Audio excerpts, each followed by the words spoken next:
This is an interview with Brad Johnson. The date is July 21st, 1994, and we're in Ottawa. Good morning, Brad. Good morning. Thanks very much for taking time to talk with me today about your role in the practice of landscape architecture in Canada. I wonder if we could begin with, please, some basic questions about when you were born and where. I was born in Toronto, October 9th, 1936. Okay. And did you grow up in Toronto? Was that the... Well, I still haven't grown up, but I lived in Toronto till I was about 7 or so, and then we moved to Port Credit for a year, but then to Kingston, Ontario, where my dad and mother established a landscape business, nursery business. Oh, really? Mm-hmm. So you come by this quite honestly. Oh yeah, I came. I'm one of those guys that came in, by way of a landscape background, not landscape architecture, but yeah, landscape profession. And that was in Port Credit. Well, no, it was in Kingston. In Kingston, they started they moved to Port Credit. My parents moved to Port Credit with the idea of starting a landscape business there. And my dad just hadn't bothered to check that the zoning didn't permit a business in this particular area. And in those days, people, zoning wasn't something people paid much attention to, or there wasn't much of it going on. He just bought this nice lot, and designed a house and built a house and opened up his little garden center next door. And pretty soon the authorities came and said, you can't do that anymore. So we moved to Kingston, and he set up a nursery there, and they were the only nursery of its kind in all of Eastern Ontario at that time. So it became it was a good business. And I worked in the nursery as a kid and on landscape projects as a kid, for 50 cents an hour, sort of thing. Oh, isn't that interesting? Yeah. So that was there, and luckily you were interested in it as well. Or...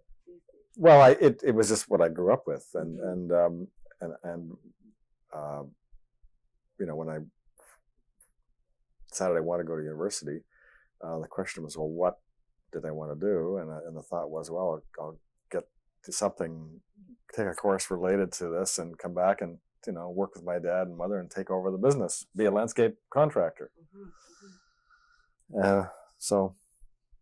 So that's what you did, and you went into the University of Illinois, right, to do an undergraduate degree, a Bachelor of Fine Arts in Landscape Architecture. That sounds like a unique degree. Well, I didn't start out in that way. I started out in a course called Landscape Operations, which would have prepared me to do what I had thought I was going to do, and that is become a landscape contractor and a nurseryman.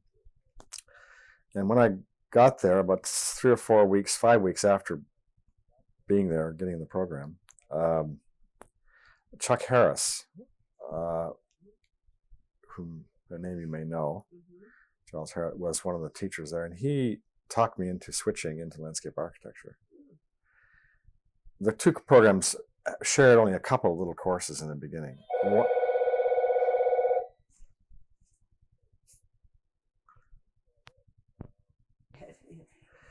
And so I did. As I said, the courses were they had a couple of shared courses, and that was all. And he caught me in one of the courses and talked me into changing, so I did.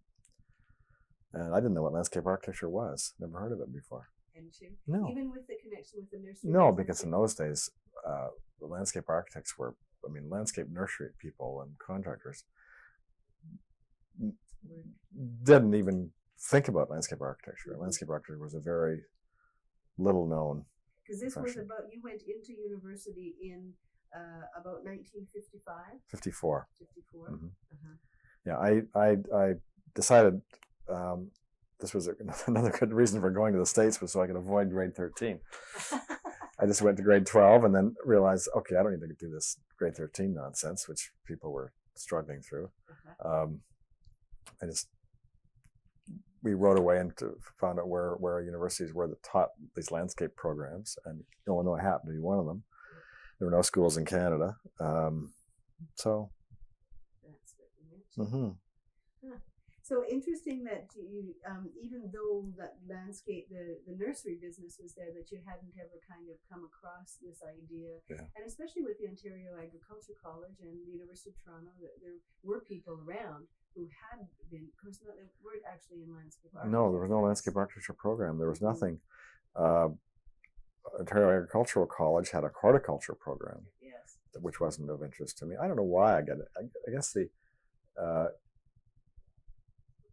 idea was to get into more of the building gardens rather than just growing plants. I mean, that was sort of the landscape contracting aspect of it.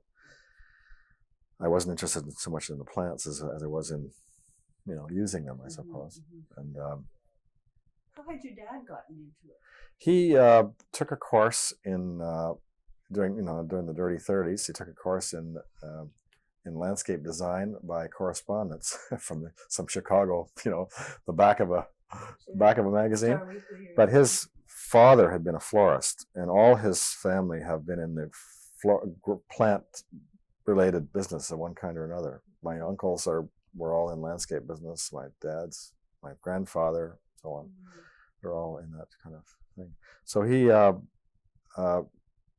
started up his own little landscape company. First of all, he worked for Sheridan's, and that's where he met Fred Stenson, Bill Stenson, who became the husband of Janina Stenson, and worked there for a number of years. And Dunnington Grubb, he worked in the office with Dunnington Grubb. He was a sales guy who'd sell people and do landscape plans for people, and And did you meet these people as well? Did you meet oh yeah,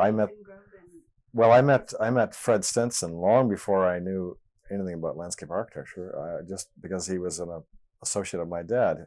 When my dad in later years developed this business in Kingston, landscape nursery, contracting business, he would order plants from Sheridan Nurseries, and Fred Stenson was one of the, people who, they were all pals from years ago. It wasn't until I became a landscape architect and went back to Toronto years later and attended the beginning meetings of the CSLA, or early meetings of CSLA, early for me anyway. We'd meet in Dunnington Grubb's living room, and the seven of us. That was it. That's how I met Dunnington Grubb. And that would have been in the late 50s. Yeah. There was still that. Late 50s. Oh yeah. Yeah. Well, yeah. I graduated from Illinois in 58. Yes. And then came to Toronto. And just to go back one step, who is Fred Stenson? Oh, Fred Stenson was Bill's brother. Oh, and he was also part of. He was part of Sheridan Nurseries. He was the sales manager, vice president of sales, or something like that. He was a sales-oriented kind of guy. But Dunnington Grubb and Bill Stenson, were they both operating as landscape architects? Yes. Mm-hmm. Well, both were operating as landscape architects. There was a kind of, I think, they were doing both. They were working with Sheridan Nurseries. There was a connection there with the nursery, as well as doing landscape architectural work, professional work. So there was a kind of, they worked kind of two hats, and of course, Sheridan Nurseries, as you probably heard from others, was originally started by Dunnington Grubb, partly to provide the kind of plants he wasn't able to get otherwise. So to do his professional work. Yeah. And his wife was connected with the nursery too. Was there? Well, I don't think Janina Stenson was really. Laurie. Dunnington Grubb. Dunnington Grubb. Yeah, I don't know about her. I don't really know her background. I believe she probably was, but I really don't know. What kind of a person was Dunnington Grubb? An interesting, a wonderful character. He was a if you could sort of imagine the most, British, very British. Yeah, he was a tall man, or at least he appeared to be tall, because he stood very erect and white hair when I knew him, and a very, very interesting manner. He was sort of how would you describe his way of speaking? kind of harumphing, sort of. But a very nice person, very much of a gentleman, very nice man, stately kind of person. Stately is applied to homes, not people. What is it? Oh, well, he was. You knew that he was in a room. Yes, he knew he was in a room, and he carried himself very well.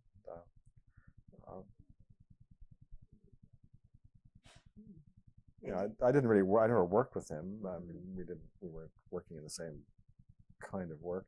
Did you meet some of the other people that we consider to be the early founders of the CSLA? Well, I knew Helen Kippax. Oh, yes, Francis Blue. Of course, Francis was been around for years and very much involved in the CSLA for many, many years. Who else have you got on that list? Carl Borgstrom. I met him once. I didn't really know him. And then Humphrey Carver. Yes. Gordon Cullum. Yes, I knew Gordon. Not well, because he was nearing the end of his active career, I think. And Howard Dunnington, brother Lloyd. Of course. And Edwin Kay. Yes, yeah, Edwin Kay. Mm-hmm. Yeah. And Helen, you mentioned. Yes. And Frances Steinhoff. No, didn't know her. No. I think she moved to Vancouver fairly early on. Oh. After the 1934 founding, I think she moved to Vancouver fairly. Yeah. And then Bill Stinson. Yeah. What was he like? Bill is a very quiet man, very, very quiet person who didn't. He sort of stayed in the background. Very much a gentleman as well, but just very quiet, unassuming person. Mm-hmm. Very much unlike his brother Fred, who was an extrovert. The outgoing, hail fellow, well-met kind of guy. Mm-hmm. And that's the person that your dad had. My dad. Well, yes, Fred. I think over the years, Fred. Yeah. And so then you came back after you graduated in '58 from Illinois. You came back to Toronto to work? Yes. Do you ever heard of a person called Patrick Horsborough? No. Very interesting guy. He's a planner, landscape architect. Patrick is another eccentric kind of Englishman. He was really tall, skinny guy with a little mustache, slightly buck-teethed, wore glasses, always wore a three-piece pinstripe suit. At least I always saw him that way. And was a tremendous guy. He's always into lots of different things. I think he's still around down in Texas or Louisiana or someplace teaching. But he knew Mac Hancock, and he was at Illinois at the time that I was there when I graduated. And he asked what I was going to do, and I said, "Well, I don't know. I think I'll go back to. If I can find a job, I'll go back to Toronto." He said, "Well, just a minute." He just took 2 seconds. He picked up the phone, called Mac Hancock, and said, "I've got a guy here that you might want to talk to for a job. See if you can find him a place to work somewhere." And so Mac obviously said, "Okay, send him up." So I went and went to work for Mac Hancock at Project Planning. My first job after graduation, and only job that I ever had, working for somebody else. And how long did you work for him? Well, I worked for Project Planning from when I graduated in 1958 until 1966. But I had some times out because Illinois was kind enough to give me a traveling fellowship to go to Europe for 6 months, called the Ryerson Fellowship. And so after I spent a little bit of time with Project Planning from, I think, May, June, until the following February. And then I went off and got married and spent a week's honeymoon in the wilds of Upper Michigan. Snow was about 9 feet deep, colder than hell. But yeah, it was. Yeah, my wife's aunt lent her her house, and the aunt was a painter, and her house was wonderful. It was a purple kitchen and things like this. So was great fun. Anyway, after a week's honeymoon, I left and went to Europe on this crazy fellowship, and my wife Mary stayed to finish her teaching contract, And then she joined me in June. We had about 6 months over there altogether, traveling around. And was there a focus that you had to maintain for this fellowship? Were you looking at landscape architecture projects? Yes, yeah, and it was very loose. And I think back on it, what a misspent youth I had. I could have done so many good things with that stuff, and I just used it as a kind of general survey. I'm just going around and becoming aware of what's going on, and it was probably very important to do that. No real, scholarly pursuit, because I'm not a very scholarly person to begin with. But I was required to keep a diary, a notebook, and write a little thing, which I did, and sent it back to. Oh, it's the washing machine is out of kilter. Yeah. You sent the paper back. Sent the paper back. It's in the library at, they all are at the library at Illinois, unless somebody's burned it, because it's just pretty juvenile stuff. Were there any sites that you saw that really did impress you, or? Well, of course. I mean, there was just so much, because I traveled from Portugal through to Italy up to Sweden. We did the grand tour. It was 3 days here, 1 day here, that kind of stuff for 6 months. So we did saw a lot of stuff, and it was very interesting just to see that there's other, the world's a bigger place than Toronto and Champaign, Illinois. That's all. It was great from that point of view. So anyway, I came back from that, and what did I do? You're still with Matt then? Yeah, I'm trying to remember. Gee, it's fuzzy now. I came back to go to Harvard to do my master's, and I can't remember whether I came back and worked for a while for Mac again first. I came back directly to Harvard. Because that would have been the February of 1959, which you said you left. Although I left in actually 1st of March. First part of March. In 6 months. Come back. Yeah, I came back in September. And then you graduated with your master's degree in 1963. Yeah, but I did it in 2 different times. Oh, okay. So I went to Harvard for 1 9-month period. In 1959. Yeah, it was a 2-year program. Ran out of money, so we came back to Toronto, worked for project planning for 2.5 years, trying to save enough money to go back. Meanwhile, have 2 children, 2 little girls, 19 months apart. And when they were still really tiny, we went back to Harvard to finish up the last year. And that was a rough go, because to leave school, go back and start a family, and then start making a little bit of progress in the work, because it was interesting work, wonderful. Project planning was a wonderful school. Hope you don't mind me jumping around like this. Go ahead. Anyway, went back to Harvard, and I can get back to project planning, and finished up the year there. What made you do a master's degree? What started you out in that kind of direction? Well, I think hearing about people in the class before me at Illinois, there were some outstanding people in that class who all went to, not all, but quite a few of the better ones went to Harvard. Chuck Harris, who was kind of a mentor for me in a way at Illinois, had left and went to Harvard. He followed Hideo Sasaki, who had just left Illinois before I got there. He just left the year before. They all all these people that I knew and respected going there, and the talk at the time was, you got to have a master's degree. It's the latest thing to do, or not the latest thing, but it's more and more important, to get a master's degree. So I applied and was accepted and went. And it was, it wasn't a.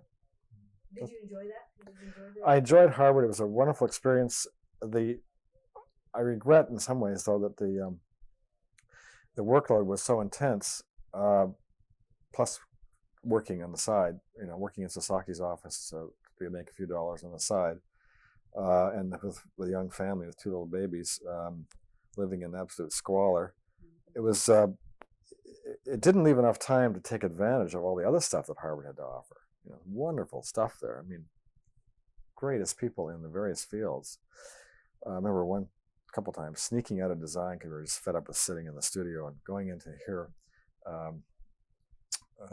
one of the great Protestant theologians speak the next building. What's his name? It's my mind for a moment. He was one of the top 2 Protestant theologians in the world. Yeah, and people would, the applause, every lecture would be applauded. At the end of a simple lecture, it'd be standing ovations. And he was teaching. He was on staff at Harvard. Oh yeah, he's at Harvard, but not in landscape architecture. He's in David Reisman in sociology was a couple buildings away, and they're wonderful people, and yet we were so locked into this grind of doing stuff that it was so focused into landscape architecture, and the demands on time were so great that there wasn't a lot of time to do take advantage of those other things. So that's one of the regrets about Harvard, but it was a wonderful experience. And Harvard has changed so much over the years. It keeps going through different attitudes about what landscape architecture is and so on. It's constantly evolving and very a lively place. Who were some of your professors there? Who were some of the people? Well, Sasaki, Hideo Sasaki, he was probably the person who I respected the most there. What was his training? Where was he from? He was American. He was trained in, where did he go to school? I think he would have gone to Illinois. Yeah. And he was very, worked very closely with architects and respected architecture a great deal and brought a lot of the architectural thinking into design problem solving. Any other professors? Well, Harris was there. Chuck Harris was there.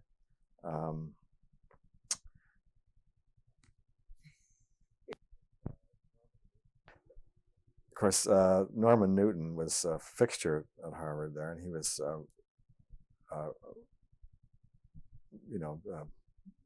a character, an interesting character, and a lot of interesting background. And he was a part of the group. And there are a number of other people, younger people, who sort of came in and out, many of whom were working in Sasaki's office. Sasaki's office became a kind of second school in a way. The grad students would be working in his office for $2 an hour, $2.50 an hour,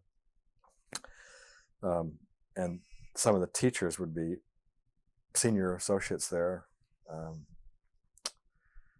So there's this connection, there's a connection between the school and the office. Sometimes it got blurred a little bit, You'd actually get to work on projects that they. Oh yeah. That's a great thing for Sasaki's office. He'd have people who are graduate students at Harvard working, sticking on letraset and drawing borders on. And as you went along, you maybe got to do a little bit more. People who were, but most of the time, the people like me were just simply, doing dog work. I remember one time there was this great crisis to push out. There was a master plan for a campus, and at that time, campus planning was one of the big areas. And they were churning out these drawing after drawing after drawing, and I was working on one thing, and it was late at night, and I spilled a cup of coffee on all of our drawing. Crisis. I thought, not only this is going to screw up the whole presentation, but I'm going to probably not graduate. The worst part is I might not graduate. But luckily, they were able to, just by printing it, the coffee didn't print. They printed a Mylar or something, and it was fine. But there was a bit of crisis at first. So anyway, I finished Harvard, and then went back to project planning. I was really in a rut, and worked there for maybe 9 months or so again, or a year and a half, I guess. I finished 63. Yeah. Then I went to Europe again. On the Harvard had a thing called the Charles Elliott Fellowship, which I was lucky enough to get, and went off, and this time with my wife Mary and 2 kids, and did another 6 months. A little different approach this time, but it was the same sort of thing really as the Illinois one. except we lived in Rome for a while, and we lived in London for a while, and worked in Scotland for a while for project planning, as a matter of fact. Anyway, then came back again to project planning, and this time I became head of the landscape architecture department. And Don Pettit, have you talked to Don? Is that in that very chair? Oh, really? Well, Don was my boss and friend, and he decided to leave private practice and go to work for the government, which you've heard about.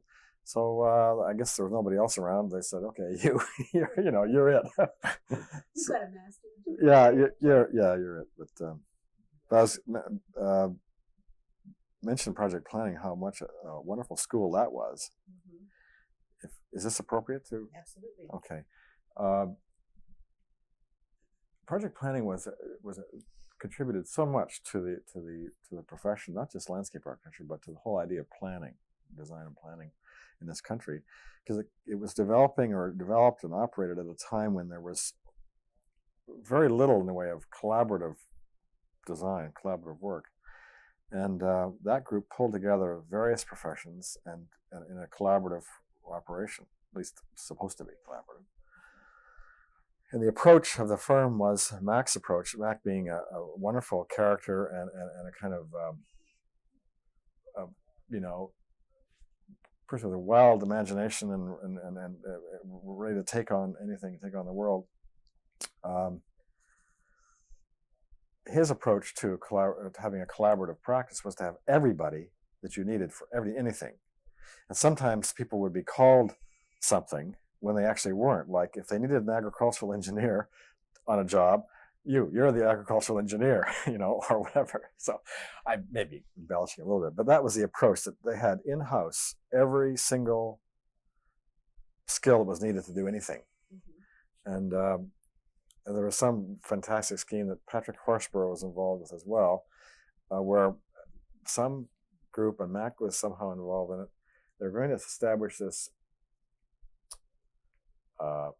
loose association of consultants all around the world who would be prepared to leap in at a moment's notice if some major project came along. Like if London was suddenly wiped off the map, this group of gods, we see, would run in and redesign London. Will never happen. It was patented, I guess, Doxiadis, the idea of this kind of demigod planner was sort of running around everybody's head. But the notion was that was carried over to project planning, that you would have every skill you needed.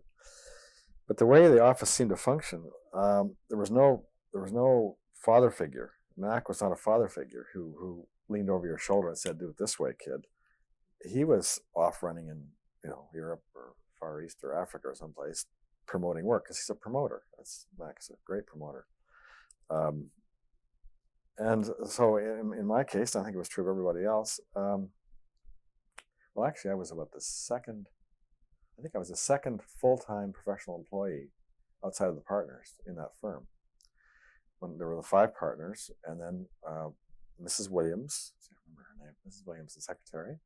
She was wonderful. She was a mother figure. Yes, but no father. Yeah, and they had a couple of people like Werner Billing, who was an engineer who worked part-time. He had been with the Don Mills planning group, which is where project planning came from, as you know. Mm-hmm. A couple of people like that were in and out, but I think I was the second permanent professional, and we had a couple of draftsmen, and that was it. But as I say, there was no father figure. It was just, here's a job, it's yours, you do it. Well, I'm just out of school. How am I going to do this? Well, you did it. Somebody going to hold my hand? You just did it, yeah. And so you learned that way, and it was very interesting. A wonderful school, and a lot of people who are now practicing. In fact, some of the older practitioners went through that school. They may have only stayed there for a few months or weeks or a year or whatever, but they went through that project planning exercise. And probably go down the list of firms listed in the telephone book and find a great number of them were graduates. Yeah. Interesting, though, that you refer to it as a school, as a place of learning, Yeah. when the learning was really what you were doing on your own. It wasn't a process, as I'm understanding, of actually being told, here's our design philosophy, and you will design thus and such. Oh, yeah. No, it wasn't that at all. Yeah. It was just the opposite. It was there was no no firm signature. Each person did his own thing, and as long as somebody would check it over and say, yeah, okay, it looks okay, or it's going to work, or all right, fine. There was no powerful mentor, And what did you bring to that? You had come from 2 successive degrees in the United States. That was where the training was. You had a total of a year at 2 different times in Europe. What do you think what was your base that you brought to that organization? What was your Yeah. Well, remember, I was there at all these different times. So in between, all these other things were happening, these travels and going back to school and so on, are all happening in between. And so I was at project planning for a year, and then a year and a half, and then 9 months, and then a couple of years. Well, gosh, what did I bring? I guess I brought whatever skills I had in terms of problem solving. That was in the way we approached things. Was, okay, here's a problem. How do we solve the problem in a logical, systematic way? That was what we got from Harvard. We got from people like Chuck Harris and Hideo Sasaki. That was the approach to design, was that very almost scientific method of problem solving, and which I probably overlaid over top of intuitive design sense, in a way. I mean, I think I tend to be intuitive, and rather than intellectual. So I was overlaying the intellectual approach, and I've always done that in a way. But I often now do it just to confirm my intuitive approach, to make sure that it makes sense. And it's sort of done almost automatically. You don't even think about it. Well, I guess I brought youthful energies and an interest in doing lots of different sorts of things. And that was great with project planning, because it had lots of different sorts of things. So the scale was changed from a backyard to a regional plan, and it was that I ate that kind of stuff up, So those principles of design that you would use would be from your schooling. That was sort of the basis where that came from. Do you think that was very was that a very American kind of influence, or do you think that landscape architecture has a boundary, a political boundary like that? Do you think you can be educated in the United States and practice in Canada and call yourself a Canadian landscape architect? Oh, absolutely. I mean, the principles of design are universal, and there was no American aspect. I mean, I was trained in the United States, went to 2 schools in the United States, but it wasn't an American approach to anything. In fact, most landscape architects in Canada were American trained. Because there were no schools in Canada, and either you were British trained or European trained. In the case of Gina Stenson from Poland, and in the case of Dunnington Grubb from England, for example. But almost everybody else was American trained. So are there any Canadian landscape architects then? Oh, absolutely. Well, there are now, of course. But how about at your generation? Oh. What were you? Were you a Canadian landscape architect? I was a Canadian landscape architect, for sure. Absolutely. From what basis? Well, I practiced in Canada. I grew up in Canada. Canada was my home. It was in my blood. It's all I brought from the States was the landscape architectural approach to design, which is one of integration. That's what differentiates landscape architecture from architecture or engineering or other. Is what? Well, the not only the ability to integrate, but the kind of it's part of. You'll see it in that couple things I've written. It's just part of our basic nature. The basic nature of landscape architecture. It's part of our gut, is to look for ways to integrate. And contextualism is not something, it's not a fashionable thing with landscape architects. It's just part of what we do. So that's universal. I don't think it's something and because we're thinking in terms of context, the idea of regionalism is one that's very close to landscape architects. So if I was going down to Texas to design something, I would be immersing myself in that context and trying to think in terms of what's the appropriate way to approach the particular problem in the context of that area, because I believe strongly, and most landscape architects do, in contextual design. And so coming to Canada from an American school didn't mean I was, I'm designing in Canada for Canadian situations, and I'm a Canadian, so I'm a Canadian landscape architect. We didn't have any schools at that time. So, now, when you said the context, what all does that mean? When you say you go to Texas and you would design in a Texas context, what does that mean to you? What's context? What are some? Well, all of the things that make up that environment. It's the climate, the physical conditions of the physiological state of the area, the soils, or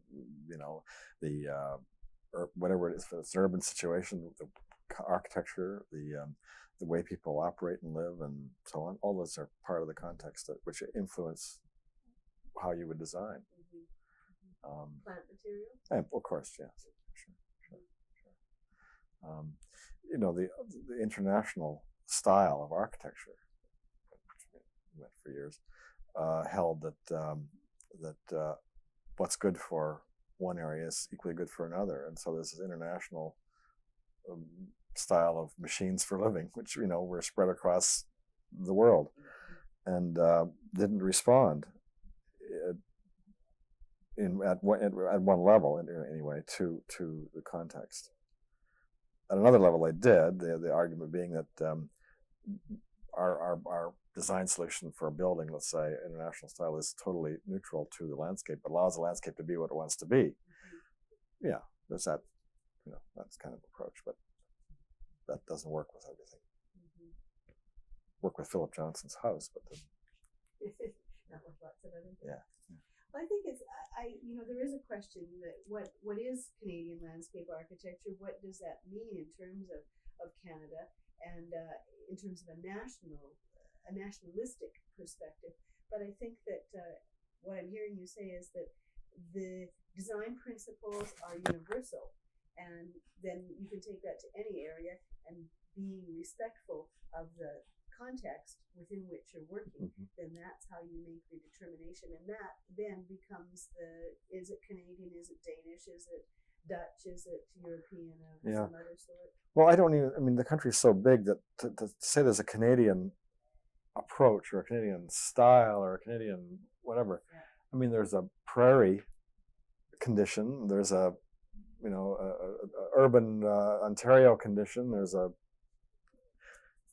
the Pacific Coast, the Maritimes, Quebec. They're all different. They all have their own, and all have their own influences on design.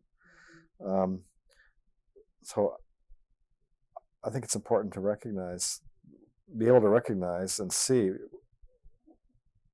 what those differences are when you're working on a project. And it's not just the larger region, right down to a site scale. What is the essence of this site? Does it have any influence on how I should design the thing or not? Is that essence important, or does it override some other aspects that are going to influence the design or not? And that's the kind of balancing, whether you're letting the site influence of site characters are strong enough to influence the design in a meaningful way or not. Maybe the program is more strong, or maybe something else. But being able to see those, be sensitive to those qualities, is I think what makes a landscape architect, or helps, and not just architects as well, other people, anybody designing things. But, yeah.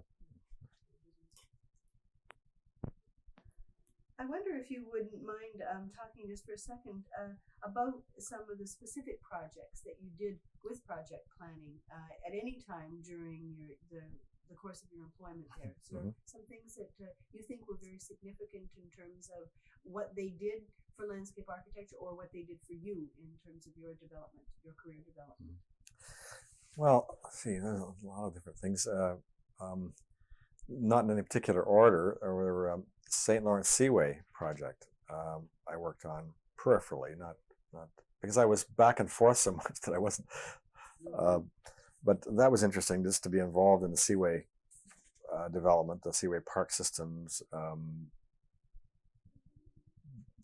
It was quite a major project at the time, a large landscape architectural project, which dealt with moving of communities and building of parks and the whole Seaway story. That was interesting. Also, Expo '67 was an interesting project, which required me to go back and forth to Montreal almost weekly. We had a little office there in the Place Ville Marie, and people working there, and I would go back and forth and kind of see how things were going. What did you do specifically at Expo? Well, Ile Notre Dame, all the site planning. The whole Expo site? Not the whole Expo site, but Ile Notre Dame, and I think that was a major one. And then the project planning did a couple of individual sites. I can't even recall what they are. Like individual pavilion sites, yeah. Then. And did you? Sorry to. No, go ahead. Many people have said to me across Canada that Expo '67 was a very important and pivotal point in the development of landscape architecture in this country. Do you? Well, I don't know if you agree with that or not, but when you said you were doing the site planning, were you then subcontracting other landscape architects to do individual projects? No. You were. That was done by the corporation, by the Expo Corporation, who had a staff of professionals and so on who parceled out those projects. So you did the site planning, the overall of Ile Notre Dame, and then you did a couple of different pavilions. Yeah, but I didn't do that. I mean, project planning did that. I was one of the bods working on it, and latterly kind of supervising the finishing up stuff. And how do you feel about Expo '67? Do you think it was significant? Oh, absolutely. I agree with you. It was significant, not just for the profession, of course, but for everybody. I mean, all Canadians were pretty well affected by it. There's a euphoria about that we can do this. We can do these things. We were doing things. We're on the map. We're doing some wonderful stuff. And landscape architects played a very important role in that. And so it was good from that point of view that landscape architects had a chance to do some things.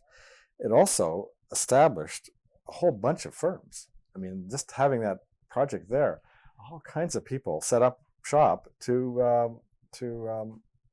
work on Expo, and then they kept going afterwards. As a matter of fact, our own little firm started off just at the tail end of Expo. It was a bad time to start, really, because there was a big downturn after that. All these firms were out there, and the place was loaded with people. But we started just at the tail end of Expo. Anyway, back on project planning, other projects. Clairvaux Conservation Area was, I guess, probably the first major park I did, a master plan for a conservation area. I'm sorry, what was the name? Clairvaux. It's in the Metro Toronto area. It was one of the early projects of the fairly recently formed Metropolitan Toronto Conservation Authority. The Conservation Authorities really got going after '57 when Hurricane Hazel went through, and that created the need for flood control. So the conservation authorities were, I'm probably telling you something you already know, but well, the conservation authorities, I guess it was an act, Ontario Government's Act, set up the conservation authority system. They were charged with flood control measures, and so they took all these riverlands and so on and did all kinds of stuff to make sure that bad things didn't happen with flooding. But as a byproduct of that, they had all these lands which were suitable for recreation purposes. So project planning, and I was a job captain for it, were able to design this fairly large conservation area as a recreation facility for people. And this was not within Metro? It's within Metro Toronto. Yeah, it's near Woodbridge. It's northeast of Toronto. Oh gosh, Toronto Island. Project planning was involved working for Metro Parks, Metropolitan Toronto Parks Department, in the development of Toronto Island, and for reasons, very good reasons, I guess, the Toronto Island, which had been primarily a residential community, and as well as an informal recreation thing, was taken over by Metro Parks, and they took down a lot of the residential areas, some of which were pretty decrepit, I guess, and to make a park for the people of Toronto. And project planning was very much involved in the design and planning of that. When I came along, firm, I was involved simply in supervision of some of the work they were doing. Someone else had already designed it, and I got involved in supervising construction. But that was a very interesting project, and it became a very popular place for people to go. Is that where the airport is now? Well, no, the airport is still there, but the Toronto Island, Centre Island, and Wards Island are the two major park areas, and they're I think about 700 acres of parkland, and people go by ferries there, and it's a very, very popular place. I mean, it's normal. I'm not up to the latest figures, but years ago, when we did a project there with our own firm, Johnson Sustrunk Weinstein, we designed Centerville, a children's amusement area village. There were populations of about 30,000 a day visiting the island. Yeah, by ferry, all by ferry. So very, very popular. It was a great respite for people who couldn't go up to the North Country and go to a cottage, or didn't have a car, didn't have a cottage. They can jump on a ferry, take a streetcar to the ferry, jump on the ferry for 25 cents or whatever it was, and be on this sylvan, countryside. Yeah. Other projects? Well, I did lots of park work. Went out to national parks, Lake, Banff, Tunnel Mountain, Moline Lake, Elk Island National Park near Edmonton. A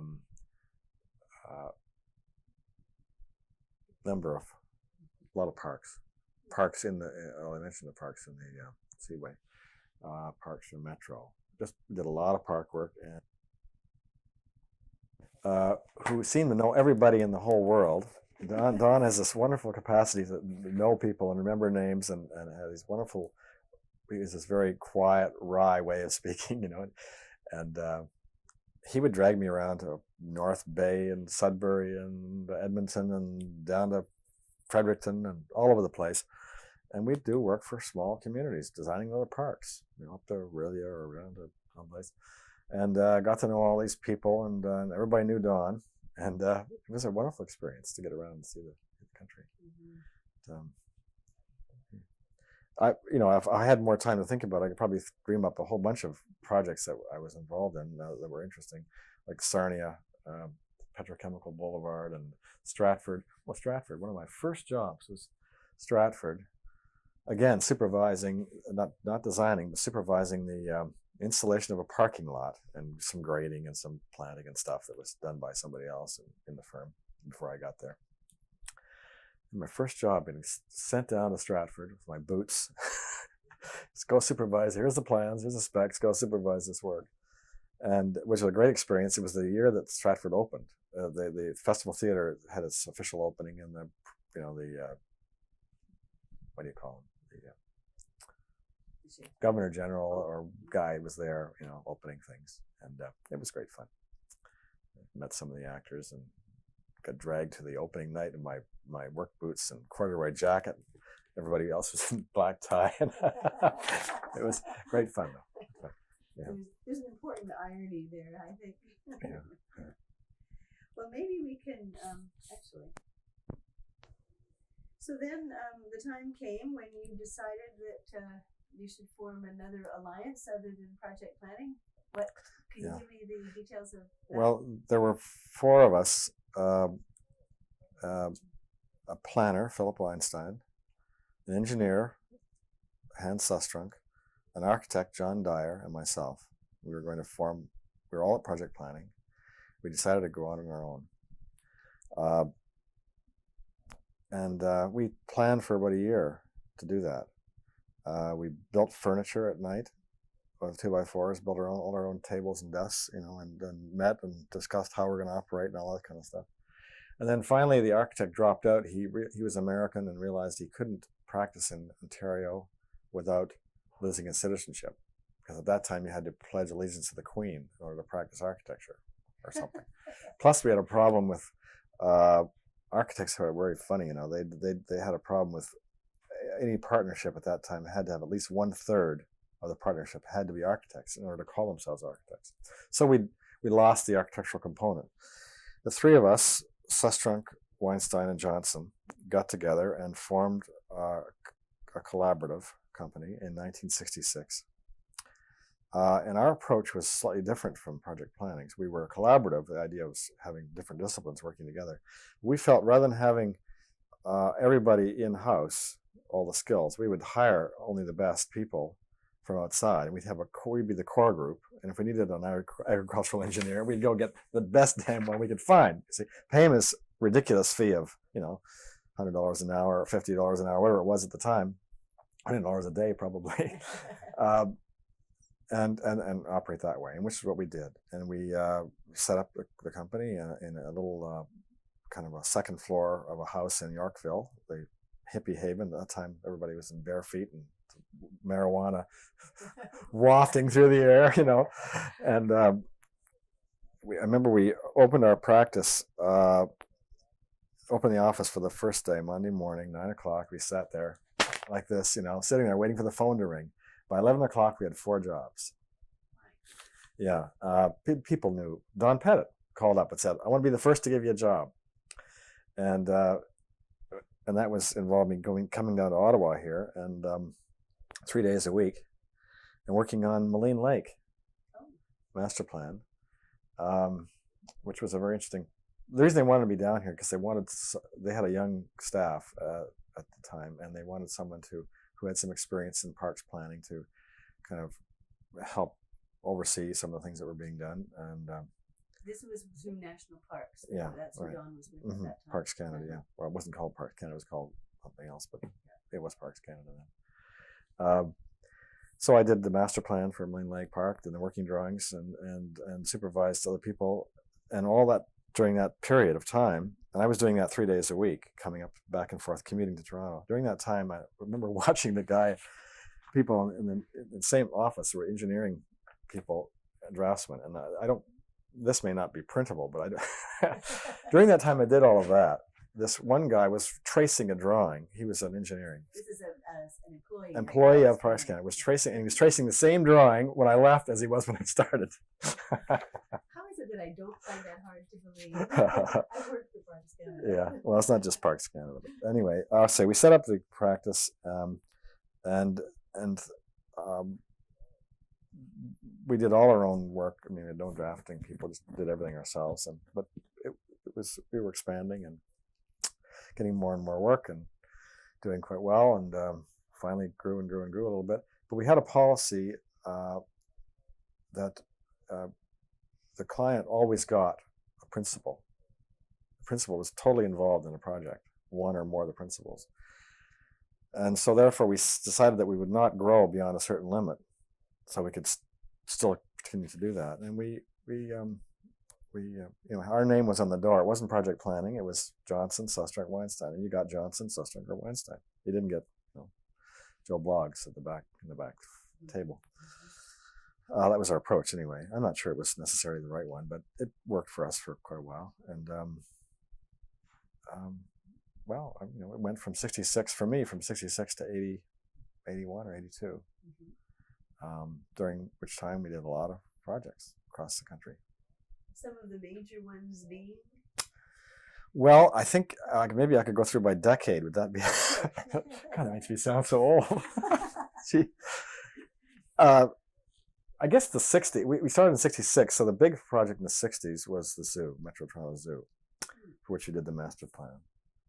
And that was a big thing for us, just to get this project. I mean, I remember before we set up our company, I was going off on my Harvard fellowship thing, and my partner, future partner, Hans Sustrom, with whom I'd worked on Toronto Island, we worked with Metro Parks a lot prior to my going away.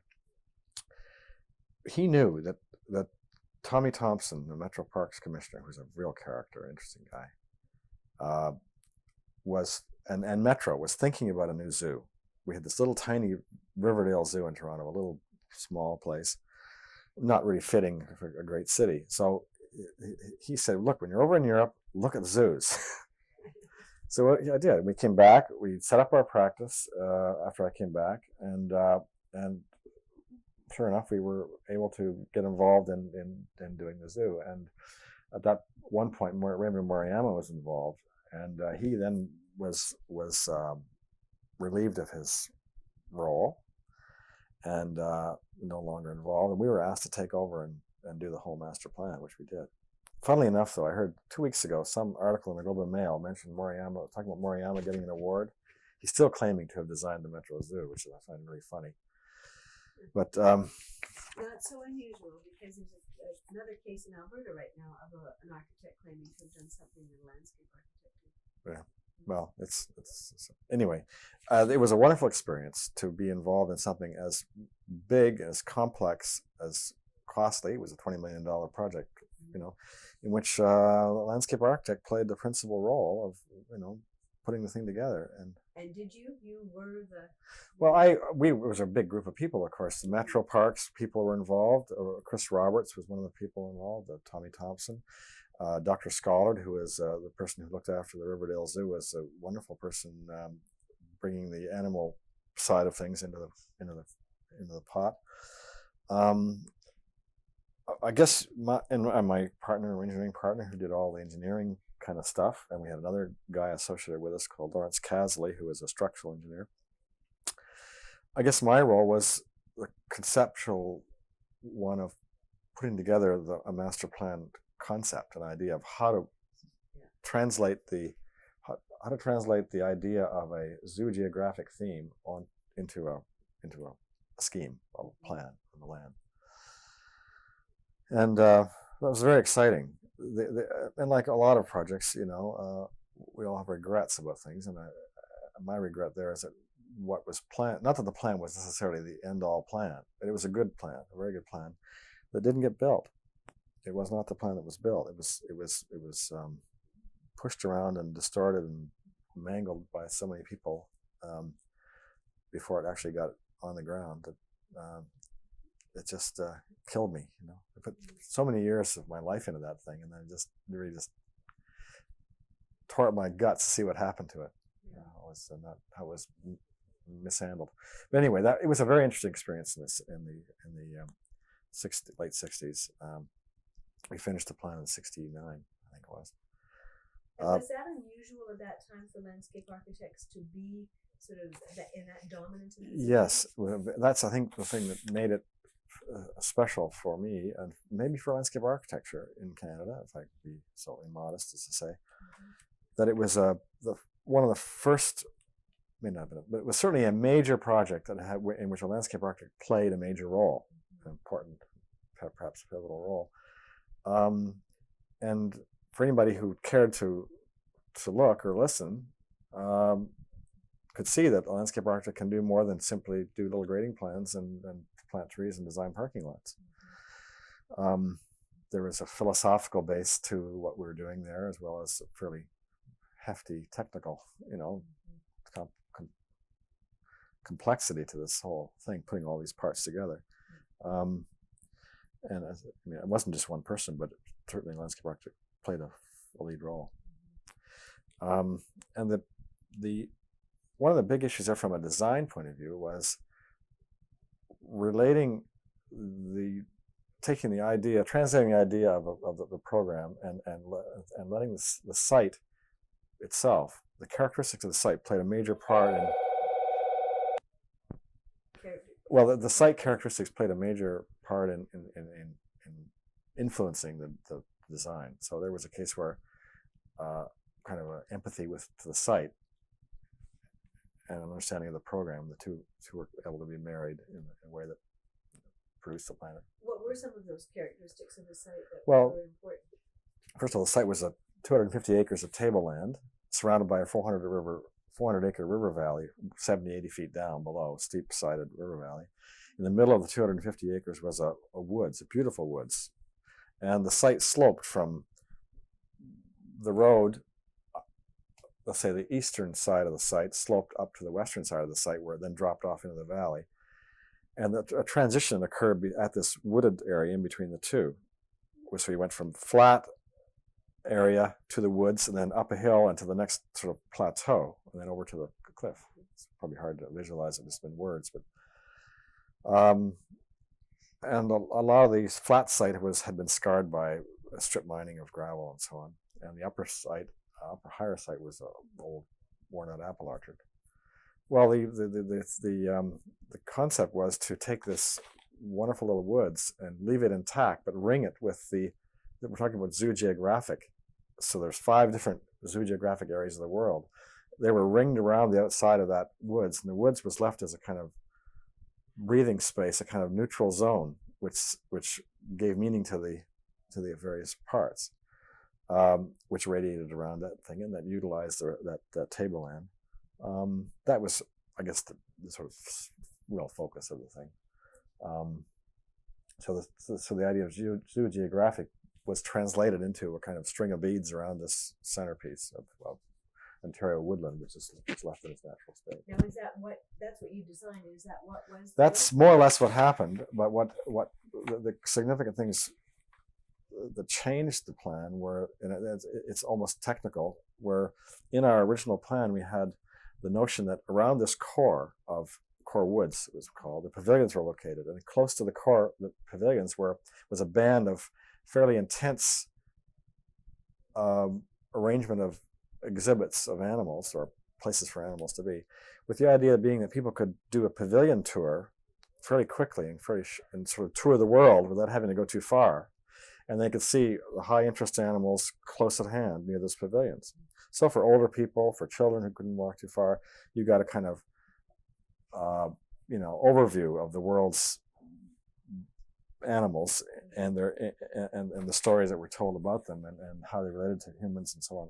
Lots of stories were part of the concept. Pretty close at hand. What changed the plan was the first zoo. This was all done before there was a zoo director. We had Dr. Schollard helping us. The zoo director was appointed, who was a demigod.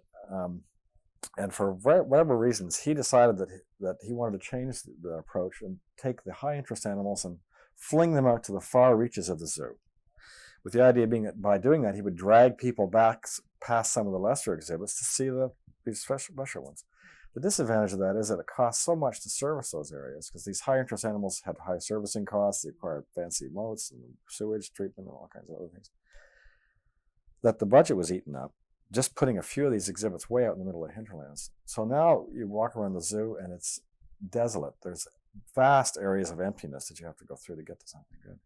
The other major thing that was done was he relocated. We had the Americas area located near the edge of the valley,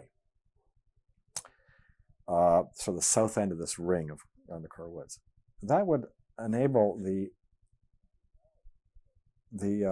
valley to be used as the intent was to use the valley, this 400-acre valley, as an animal domain, so-called, where you saw things only by train, because otherwise the thought was 20,000 people a day going through they would destroy that valley.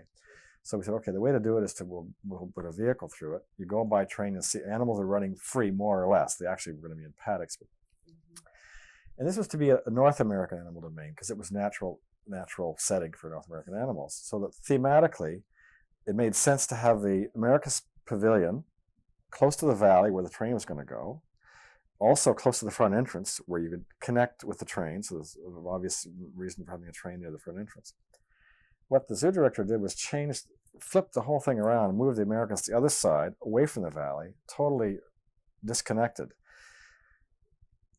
which meant that the ride was now 3 times as long. Only a third of the ride actually went through the valley. The rest of it, at great cost, just went across, nothing. Those are the kind of things which really,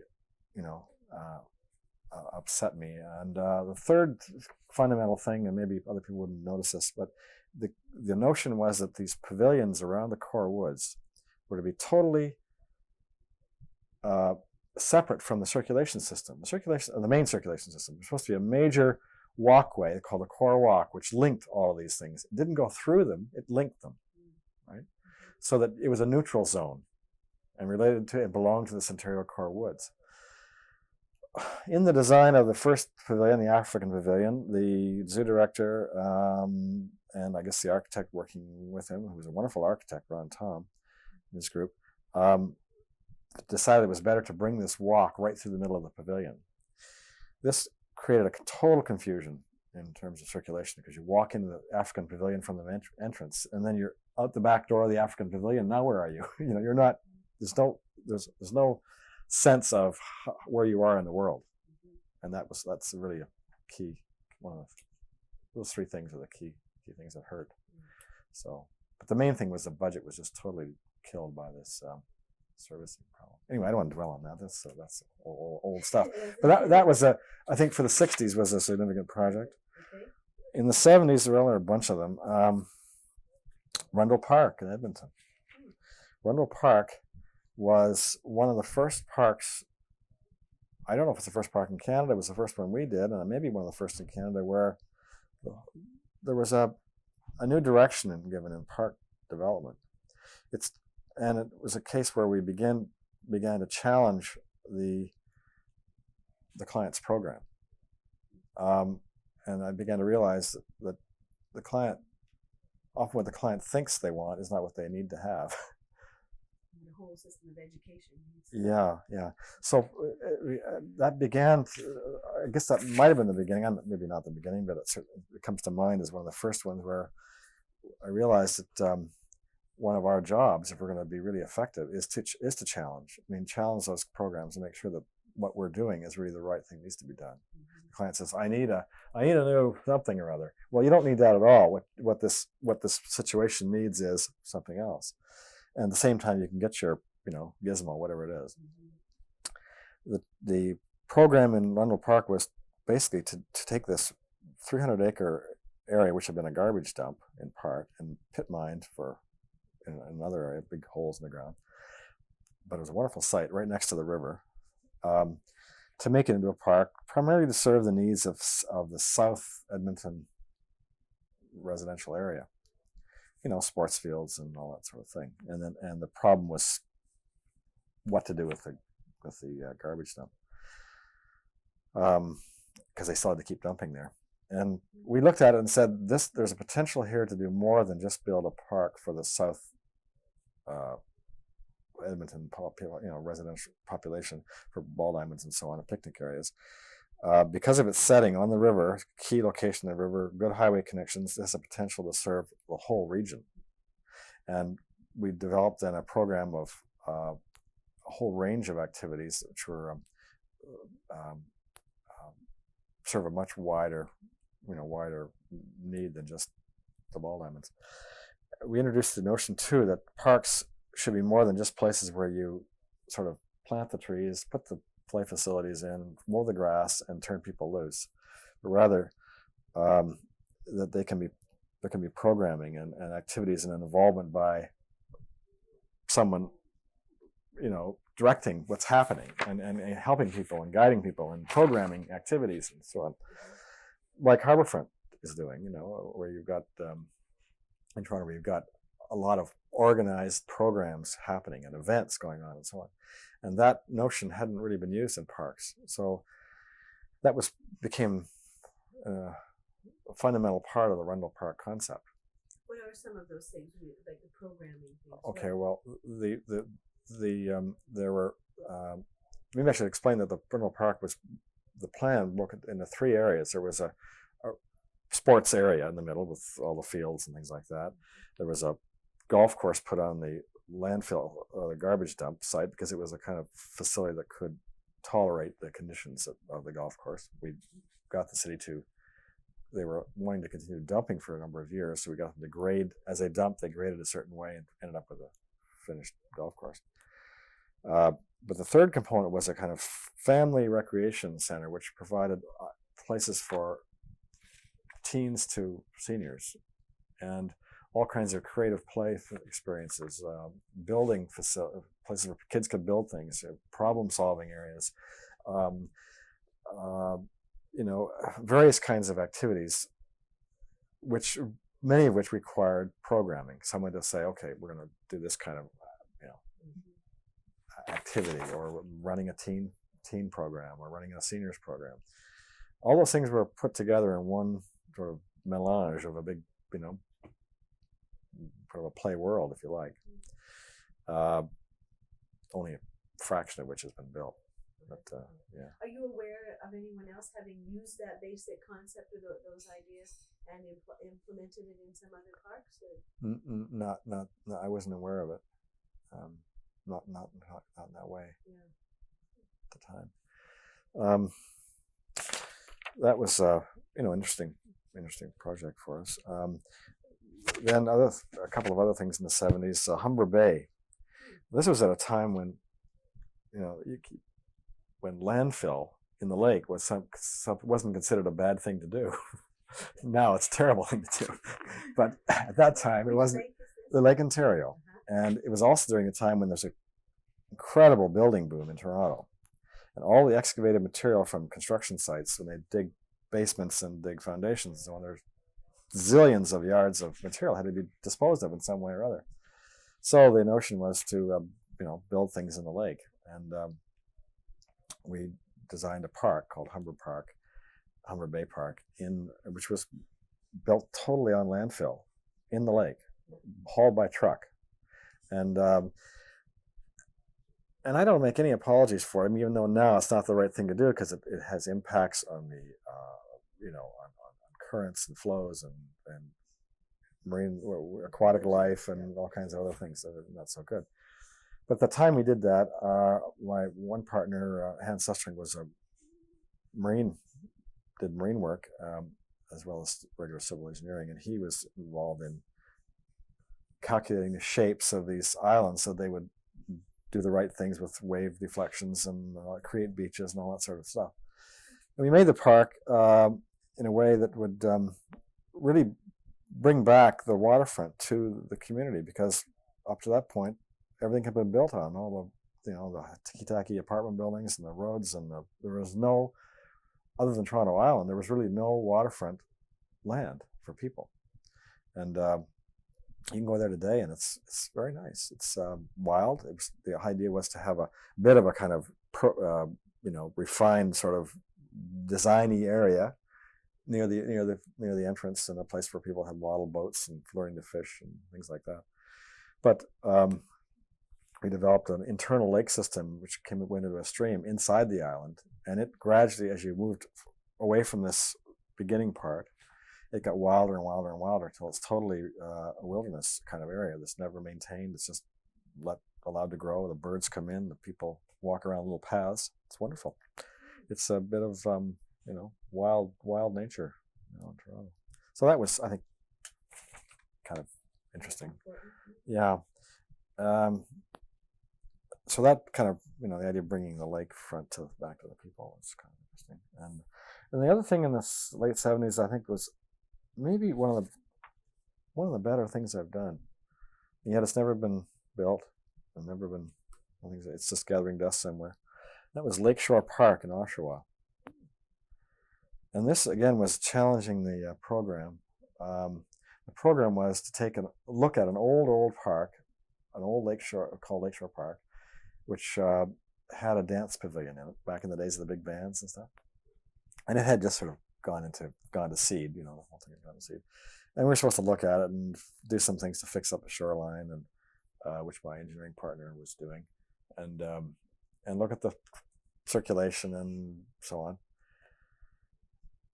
And do a kind of plan based on that fairly simple stuff. Where should we put the playground? Where should we put the picnic facilities and so on?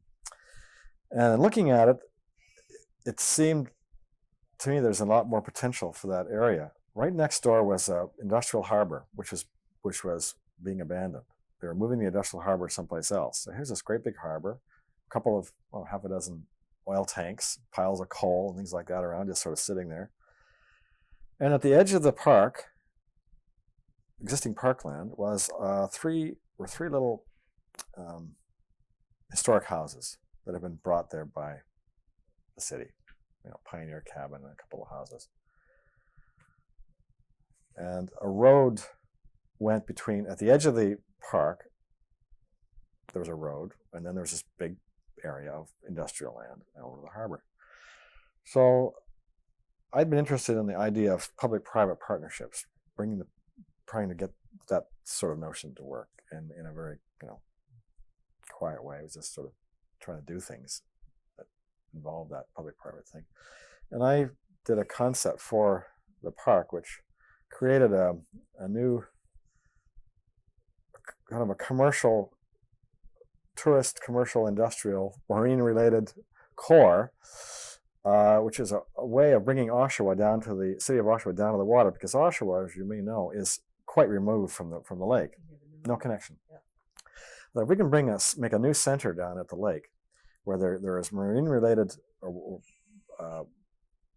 boating-related activity, whether it's workshops, boat building, repairs, bait sales, fishing charters, that kind of thing, combined with some restaurants, some motels, hotel, shops, boutiques, those kinds of things. And if we can make, in effect, a village, and then we'll use the village to be the bridge to the park by extending expanding the historical aspect of the existing park by making more historical buildings there, because there are lots of them around, maybe even bringing the car museum there, so that it became a larger component, a little more critical mass to it, that would allow it to link to this private village, commercial village, place that made money for people and brought people down and did things and had some activities. And then that was right onto the harbor and would allow marina to be developed, and visiting boats and all kinds of other good things could have happened, and make this place a real center and a real connection to the city. So as I say, they did some work. They fixed up some paths. They made some things. There needed to be somebody to carry the ball and get the thing going, and some people with vision. The consultant did his plan. Thank you very much. Here's your money. Go away. And I think if I were able to do that again, I would take a much more active role in taking off my consultant's hat and becoming an activist to get something like that going. So, but that was, to me, as I say, nobody knows about it, but it was I think one of the best projects we did for a while. Then in the 80s, well, I wasn't around too much in the 80s because I was off sailing for a while, and then we moved away. But Milliken Park, again, another park, one of these parks. Milliken did lots of other things besides parks. I keep seeing to, like IBM and various other buildings. But Milliken Park was the last of the district parks in Scarborough. Are you familiar with Scarborough? It's a big suburban sprawling place with no heart. I mean, that was the idea.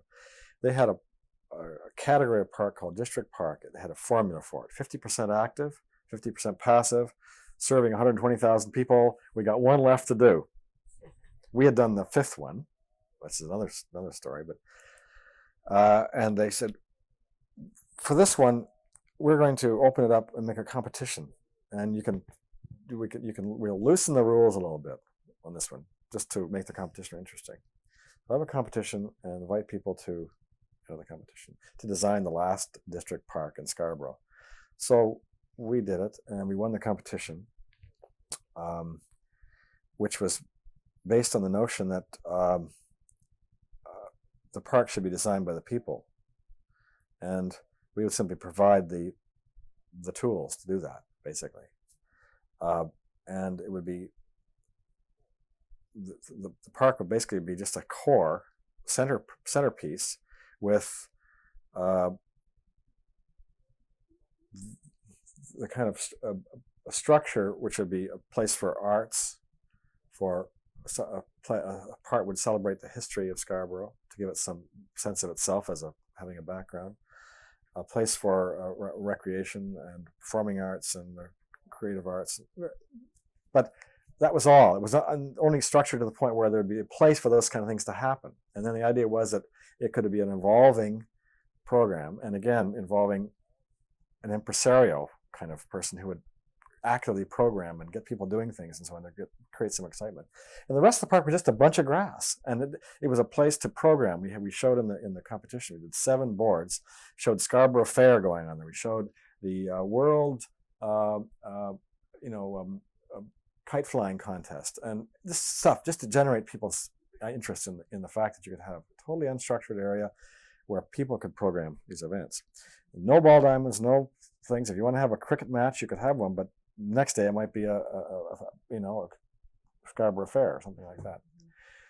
Anyway, we won the competition, as I said, and then went on to they hired us to do the work, and that's still ongoing. It got slowed down by the economy, and the things, and I left and wasn't there again to see how things are going. I'm frankly not sure what's happening. I think there's some of the original notions maybe have been lost, but it's progressing slowly. But that was interesting for me because we were trying to give, in a small way, give a place to celebrate Scarborough as being something more than just a sprawling suburb. It did have a history. It had a history of agriculture. It had a history. Some pioneers were there. Those kinds of things could be celebrated there, and as well, just providing another place which Scarbarians could call, or whatever they're called, Scarbarians could call their own. That's a nice name for them. Yeah. So anyway, that was kind of fun. That's interesting too. I was just at a lecture recently where Lawrence Halpern was talking about what's that? His big project north of San Francisco. See something. Sea Ranch. Sea Ranch. Yeah. And that's the whole concept there, is that you get people to give their ideas of what they want, and they basically design it, and you are the tools in order for that to happen. And I think that I would imagine that when something like that does occur, that the people who are involved in that design process take a greater pride in ownership of the park and therefore use it more. Yeah. It's not something that somebody else has imposed and said, you use this space. Right. This is a space that you've helped them design, and I would think you'd be much more respectful of it, you'd use it much more, you'd really have an ownership in that. And that's right. Seems to me philosophically a very important step to be taken. Yeah. No, that's exactly the idea. I mean, make that thing happen, we felt needed a certain amount of structure to get the thing rolling and to excite council and people about the idea. But that notion is exactly what. Another thing in the late 80s, and this wasn't even a job, it was something I did as a citizen volunteer kind of thing, which I think we should be doing more landscape architects should be doing.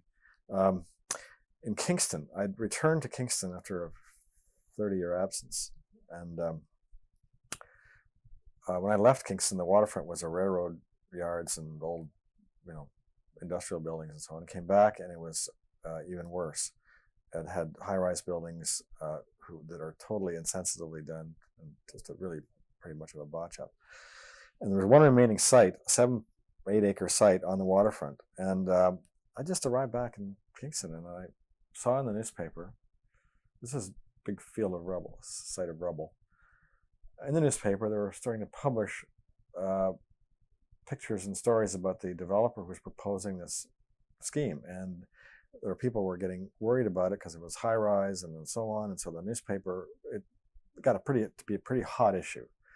A lot of local groups were getting up in arms as they saw more and more what was happening. There were 3, 17, 14, 12-story building, high-rise buildings crammed on this little site with lots of sort of so-called landscaped open space around it. And this is in a city of 4-story buildings.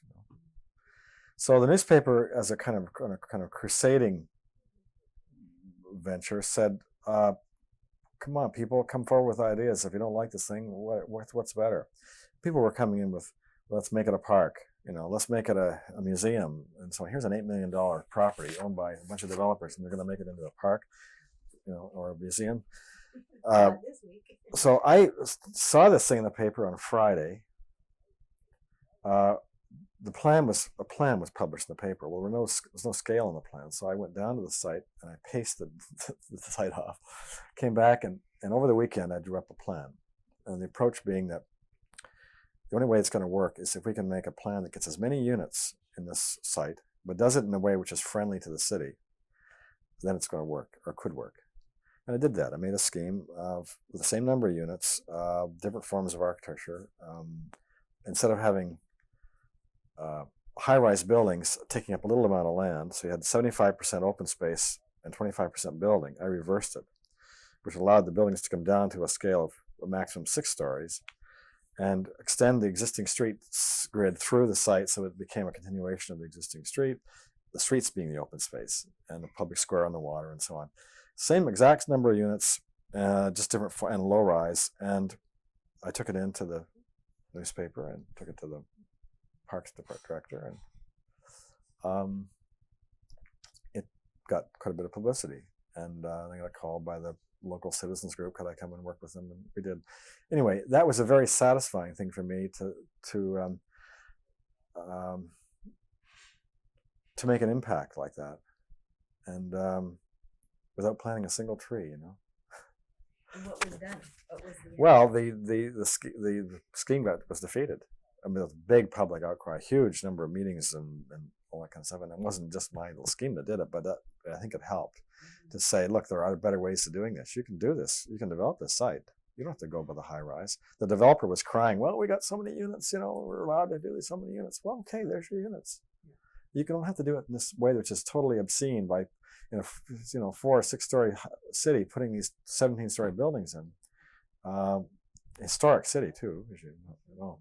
So anyway, Block D, unfortunately, is just sitting there now doing nothing. That owner ran into financial difficulties. They had financial difficulties to start with. Sold to somebody else who I guess is having financial difficulties, and of course the market is dead, and nothing's happening. It's a shame, but it would have been a worse shame if it had gone ahead.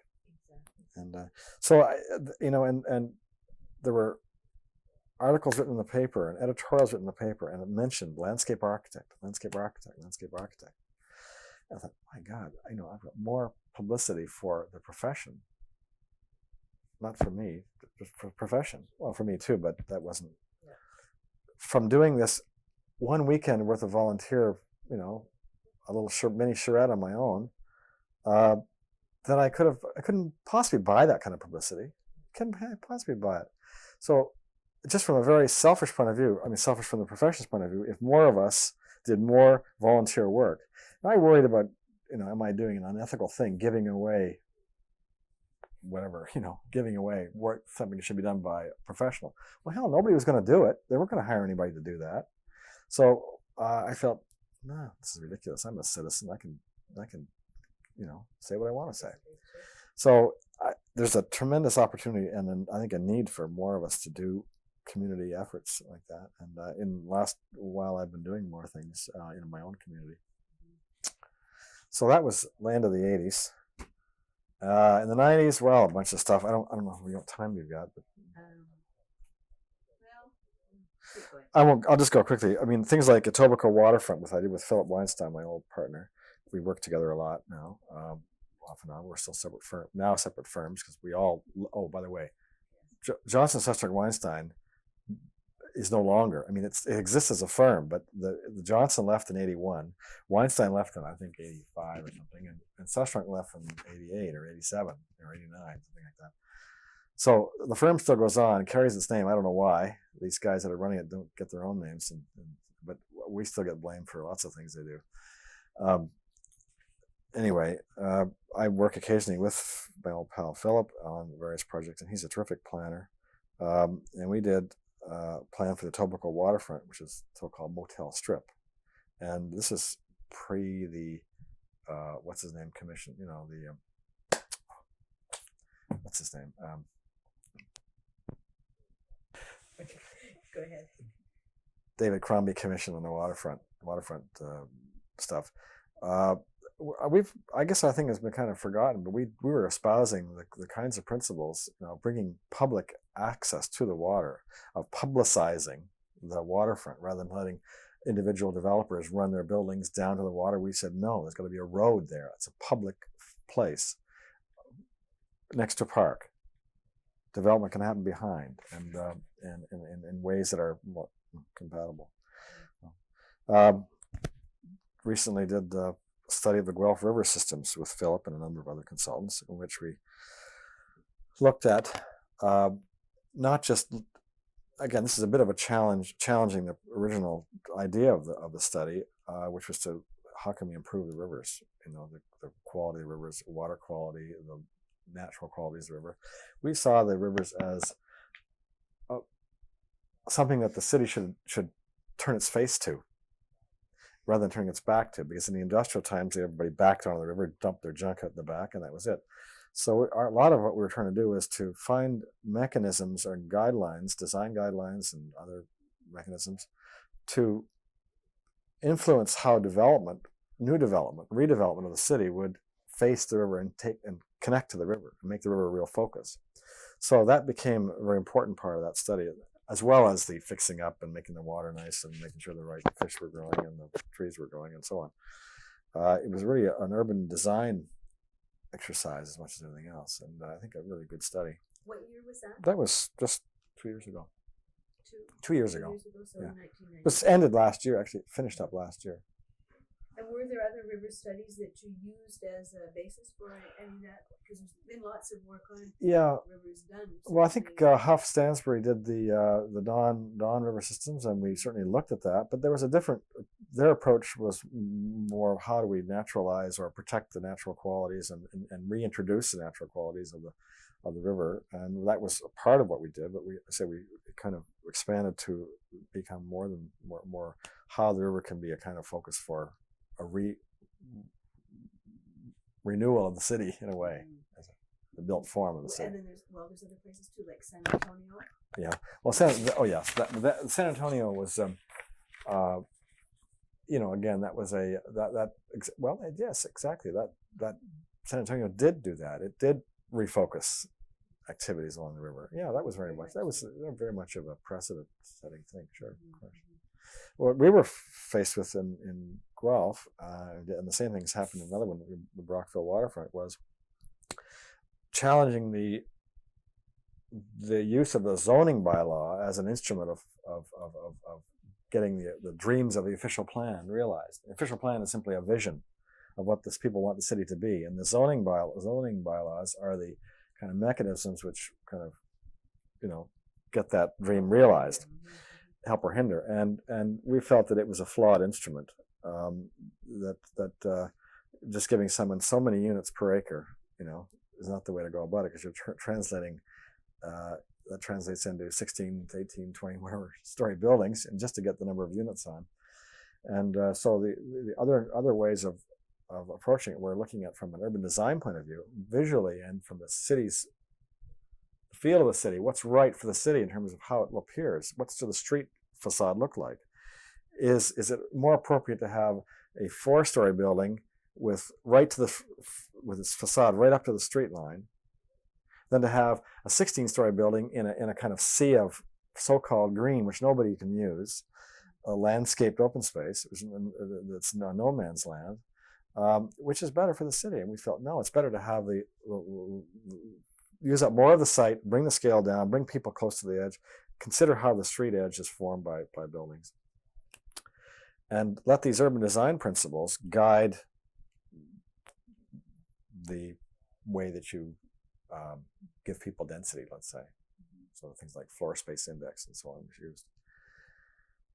So did you have to have the zoning? Were the zoning bylaws changed, or did they work in your favor? They will be. No, they were. We had to. The problem with that is that we were recommending that they be changed, that the zoning bylaws not even be used, that a new guidelines be used based on urban design. But obviously, politically, it was not possible to, remove somebody's.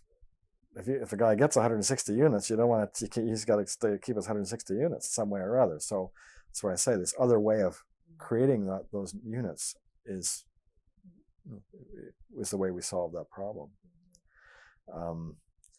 There are going to be all kinds of fights. I mean, it's going to be years before that thing is developed. But we're trying to set a strategy for a long, long range guide to the city for.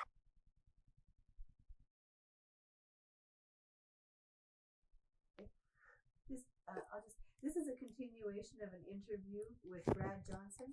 The date is July 20th, 1994, and we're in Ottawa. Go ahead. Well, we were talking about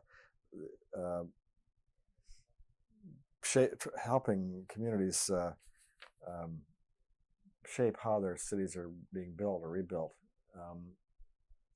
Brockville waterfront master plan was done by more or less the same core consulting group. Philip Weinstein and his associates and myself and a few other people were involved, which the city of Brockville was concerned about what was happening in their waterfront. The city downtown core is very close to the waterfront, and a couple of developers had built some high-rise buildings and apartment buildings, and they were just sort of worried that this kind of thing was going to destroy the character of the city. So they engaged us to do a master plan for the whole waterfront downtown area. And again, like the Guelph thing, we were on one hand looking at how the parks and waterfronts and things could be, public areas could be developed and improved, but also how to shape or guide development in such a way that it would satisfy the landowners, but also be better for the city. And so this notion again of using urban design guidelines to decide how big buildings should be and what kind of lot coverage there should be, rather than relying on simply, a zoning number, mathematical number. And so this master plan did do that and suggested various ways in which they could shape downtown development. It became a very decent one. Do you think that you were able to get that kind of project because you were working with a quote-unquote planner? If you'd just been on your own as a landscape architect, would you be consulted for that kind of thing? Probably not. No, I think it was a it was a matter of they were competing against a number of firms to get the project, and probably mostly planners would be asked to do that kind of study, and but many landscape architects function as planners. I mean, I function as a planner.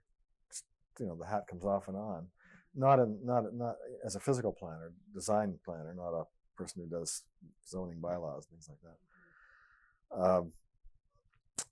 But probably as a landscape architect, no, I probably wouldn't have been hired. But I think it's becoming more and more likely, and as more and more people are exposed, to what profession?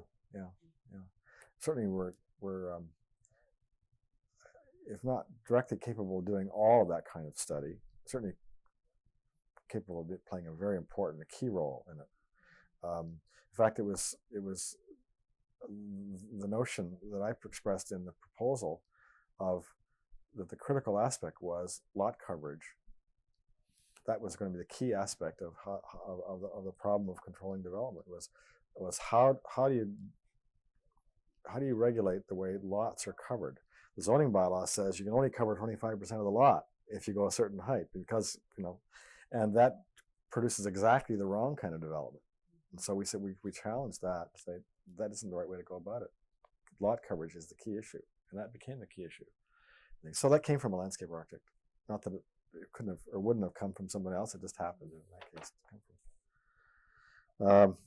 Well, we're in the 90s, so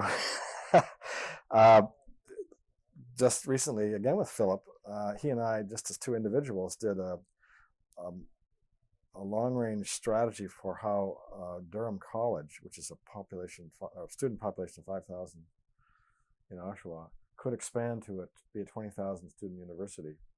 This was looking to see what sort of growth pattern, how many buildings and what kind of structure, and how should this be done in a way that would be appropriate if they're able to get the funds to expand to 20,000 students. And our approach there was to to create an integrated university with the community rather than a ghetto, like York University, for example, is a ghetto, the wall around it, or many other universities you can think of. This was more like the University of Toronto notion where it's integrated with the community. So the plan was created with that whole idea in mind, just to try and integrate into a community that hadn't yet been built.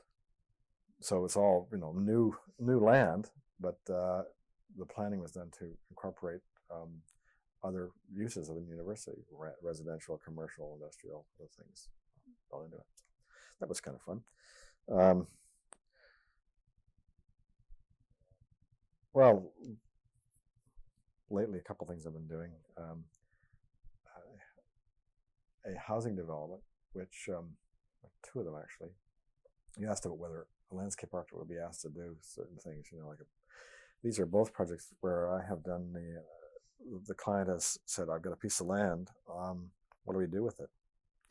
In one case, it's in the village of Merrickville, which is just down the Rideau from here, and 18 acres of land on the Rideau, with some wetlands and so on. And I did a scheme for housing, for 70 units of housing, in which we decided to use narrow streets, smaller lots, houses built up close to the street, village scale thing, in order to preserve and protect land. And we're able to save just about half the site, keep it back from the river. So no one house is on, has a lot on the river, but the whole little community of three little clusters, all share the river and the wetlands and so on that are there. So that's kind of interesting. And in this case, landscape architect has been planner, landscape architect. Where would the inspiration for your ideas on that come from? Where do you feel that that, along with the other couple of examples you were talking about of changing the scale of a building and moving to to a different property line, having less open space, quote unquote, where do those notions come from? Well, I think right now there's a very popular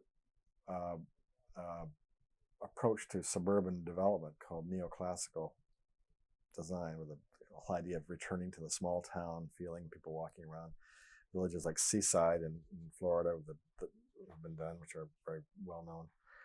And this approach espouses those kinds of things.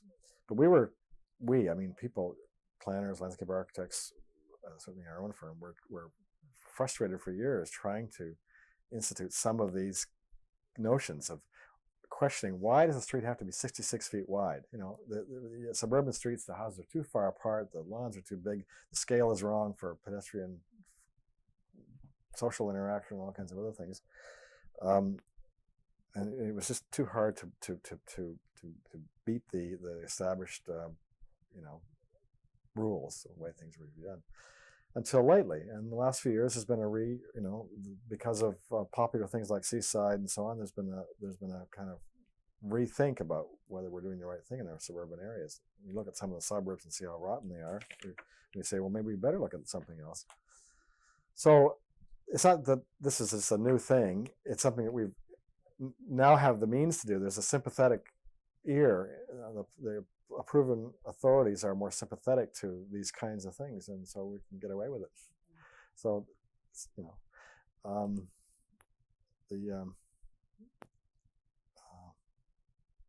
what else was it? I've lost my train of thought now.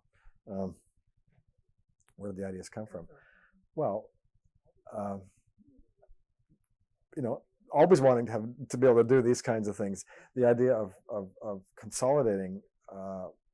Not wasting open space.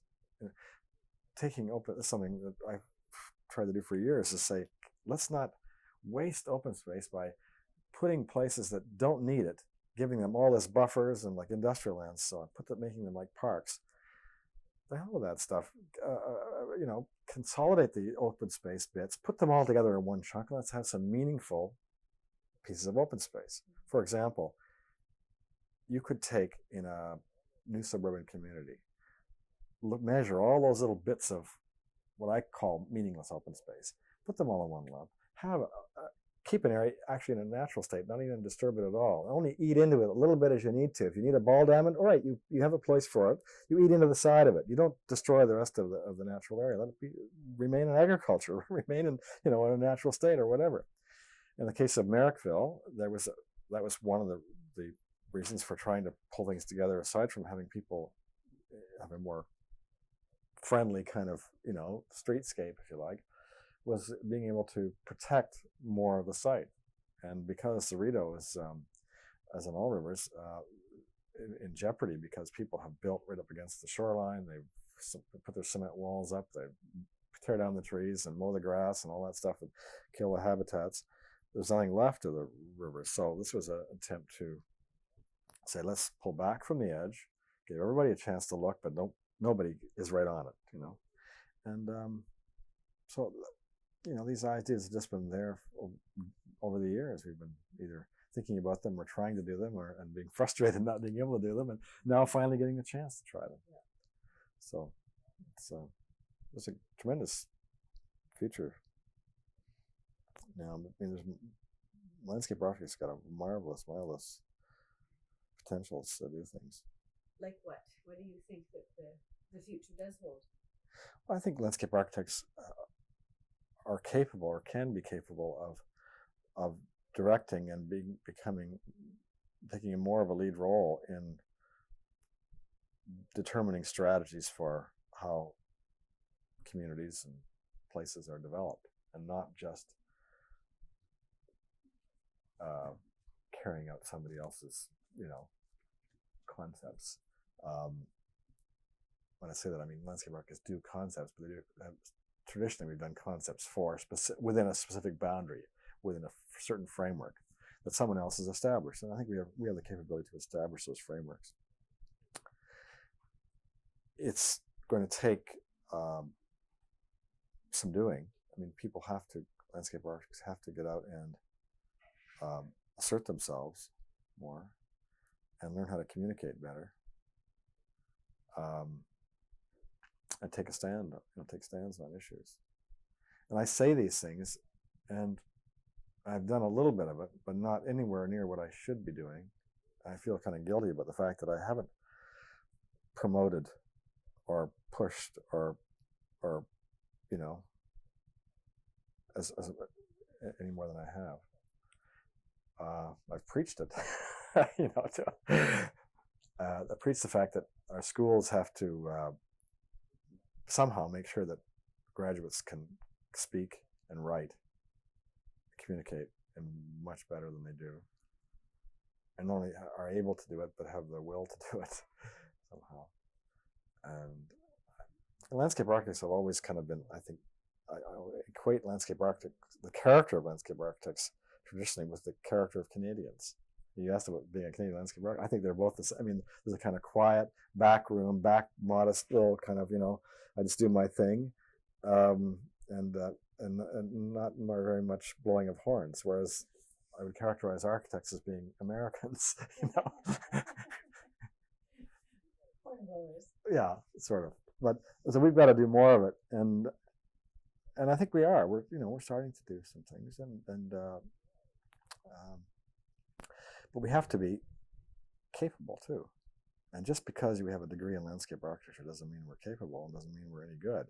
There are a lot of not so good landscape architects out there. Or if you said, okay, we've got candidates from all these different professions to take the lead in determining this strategy or whatever. Landscape architects will have a lot of competition. I mean, they haven't even been in the race, in many areas, but in order to enter the competition, it's going to need the best and the brightest of our profession, and they have to. Whoever's doing that has to bring themselves up to snuff, because we're not necessarily up to snuff. We're not able to compete as much as we think we can compete. Some of the people I've spoken with have said actually that it's already too late for landscape architects, that fields that they should have been focusing on, for instance, ecology, has already been not necessarily inundated, but certainly taken by people like geographers and people who call themselves urban ecologists or rural ecologists or just ecologists. But there's a whole field there, a whole area that landscape architects have already missed out on. What do you think of that? Well, I think it's true that we have, because of our reticence and our sort of back,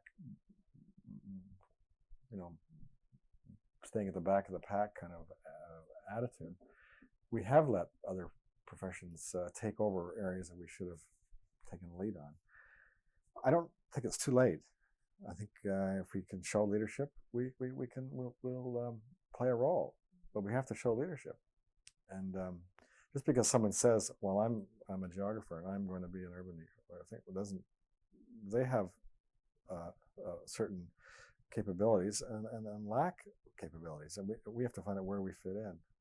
I think landscape architects have the ability to synthesize, and if we can use that ability to synthesize, a lot of disparate things and pulling them together, we can find a role, a broader role. But it's true, we've missed it on the environmental. Landscape architects used to call themselves environmentalists. Well, a lot of that was just talk. It's easy to claim you're an environmentalist just because you like the birds and the trees, and you're sympathetic toward those things. But you got to do more than just be sympathetic. And there are other people who have science backgrounds who are very skilled in certain areas, and we've got to learn how to work with them. So if we've lost something, maybe we didn't deserve it in the first place. Maybe it was just wishful thinking. I'm not so sure. It could be specific about specific areas, but doesn't mean we can't start and do something. We've got great potentials to do it. Is there a role there, do you think, for the CSLA? Do you think there's something that they should be doing? Yes. Along that? What? Yes, we can be. We can be guiding the schools through the education committee, for example, saying, from the CSLA's perspective, we think the schools should be, giving more emphasis on one area or another. Not that the schools have to be dictated to by the CSLA, but simply we can provide certain guidance that I think would be useful. The schools will probably appreciate perspectives from the side. The kind of things that we encourage in terms of our competitions and design awards, sorts of things, we can invite people who are doing interesting things to be involved in those, and maybe not just landscape architects. I'm not sure whether landscape architecture, CSLA, maybe, has been too insular and maybe that's true of most professional organizations, too much looking, how do we deal with the sort of housekeeping matters of our membership and make everybody happy, rather than dealing with the broader issues. And I guess that's been a hope of everybody involved in CSLA, that someday we'll get over that, the housekeeping stuff and get out into the community more. But if we don't have to, for example, in design competitions, hold things just to landscape architects, or in design awards. Why not say, okay, here's a subject matter that landscape architects are vitally interested in, which are a broad issue. We invite anybody who's interested to submit their, work or their notions or whatever, and we become the agency that recognizes it. Yeah. A little step in that direction was taken this past year with an award to General Motors for their wetlands project at Oshawa. I guess that's the area. And that was the first time that the CSLA has done anything. Yeah. They weren't invited to compete at all. It was just simply a recognition by the CSLA for what they had done in terms of their knowledge and their work with the environment. Yeah. Well, I think that's a good start. It's be good. We were talking earlier about the foundation, and that's a notion that we think this little group that got together to talk about the future of the foundation, that it must broaden its perspective and look at world issues, or broad issues, rather than just narrow issues. If we're trying to raise money for research, for example, it should be money for research projects that are a benefit to everybody, not just solely mundane professional practice kinds of issues. It's difficult because listening to you, I'm seeing an image of a form that's needing to learn how to walk and be able to jog at the same time. That that we need to, even as we were saying earlier, just a matter of history of the society and of the practitioners of landscape architecture. Here we are at a very formative stage in that kind of thing, but at the same time, saying we're a profession that does, that has this all together and we're ready to move forward. So there's a real difficulty there, I see, in exactly what stage are we at, and are we really at 2 or 3 stages at the same time, and do we have to do all these things at the same time? Yeah. And I think that the 1990s, the world is a much more unified whole and is moving so much more quickly now that we really do indeed need to be crawling and jogging at the same time. And I think to achieve that balance is what is the necessary item. Yeah. What about in terms of policy? Could landscape architects be doing something in the municipalities and provincially in terms of policy development, or, as you were saying earlier, zoning bylaws? Is there something there that they should be doing? Sure. I gave you a couple of papers in the thing, and in one of them I'm urging people to get out and run for council, be involved in the communities, get much more involved in the community activities at whatever level. There's no reason why a landscape architect couldn't be prime minister, and that's, I think that, in fact, this is maybe getting a bit confused, but I urge in one of those papers that the schools stiffen the requirements for graduation at undergraduate level, to make it, if it's possible, and maybe it's not possible in terms of the legal restrictions the universities have, to make it impossible for a C student to graduate. Because if you're going to graduate in liberal arts with a C, fine, go ahead. But if you're going to graduate with a professional degree or a pre-professional degree and with a C, it does not make sense. We have to be much tougher on our and raise the standards. And it may be that we have to even stream people then. If there are people who are not suited to certain direction in, let's say, a design area, then maybe there's an area in management, design, landscape management, or some other, landscape planning or writing, that people can be streamed after maybe second or third year into another direction. Instead of becoming a mediocre designer, be a good administrator or a good writer or a good historian, and maybe not even go into landscape architecture at all, but carry some of the sensitivities that you've gained into other fields and spread the word. In other words, be a good insurance agent or a politician or a lawyer or whatever, and spread the word that way. And I think I'd rather see that than a bunch of mediocre landscape architects. So we have our share of mediocre landscape architects. Too many, I'm sorry to say. And that pulls the profession as a whole down. Absolutely. Rather than raising. Yeah, absolutely. There's some wonderful people out there working and doing great things. I'm just saying that there's also a number of people who are, just barely getting through and practicing, working, and doing, some kind of work. But we need something better than that. And so people get out in the community and do more things, get involved in more things. Just going back on something I'm doing now, just as an example. I live in a rural area, and there was an organization, a nonprofit organization, who were trying to do something to help the local economy, just as a, what can we do? And so they had an idea to develop an eco park, without thinking that would bring in tourists and so on. They asked me to comment on it, and I commented and said I didn't think it would work because it was the wrong site, and how many people you're going to get, you're going to pay for and so on.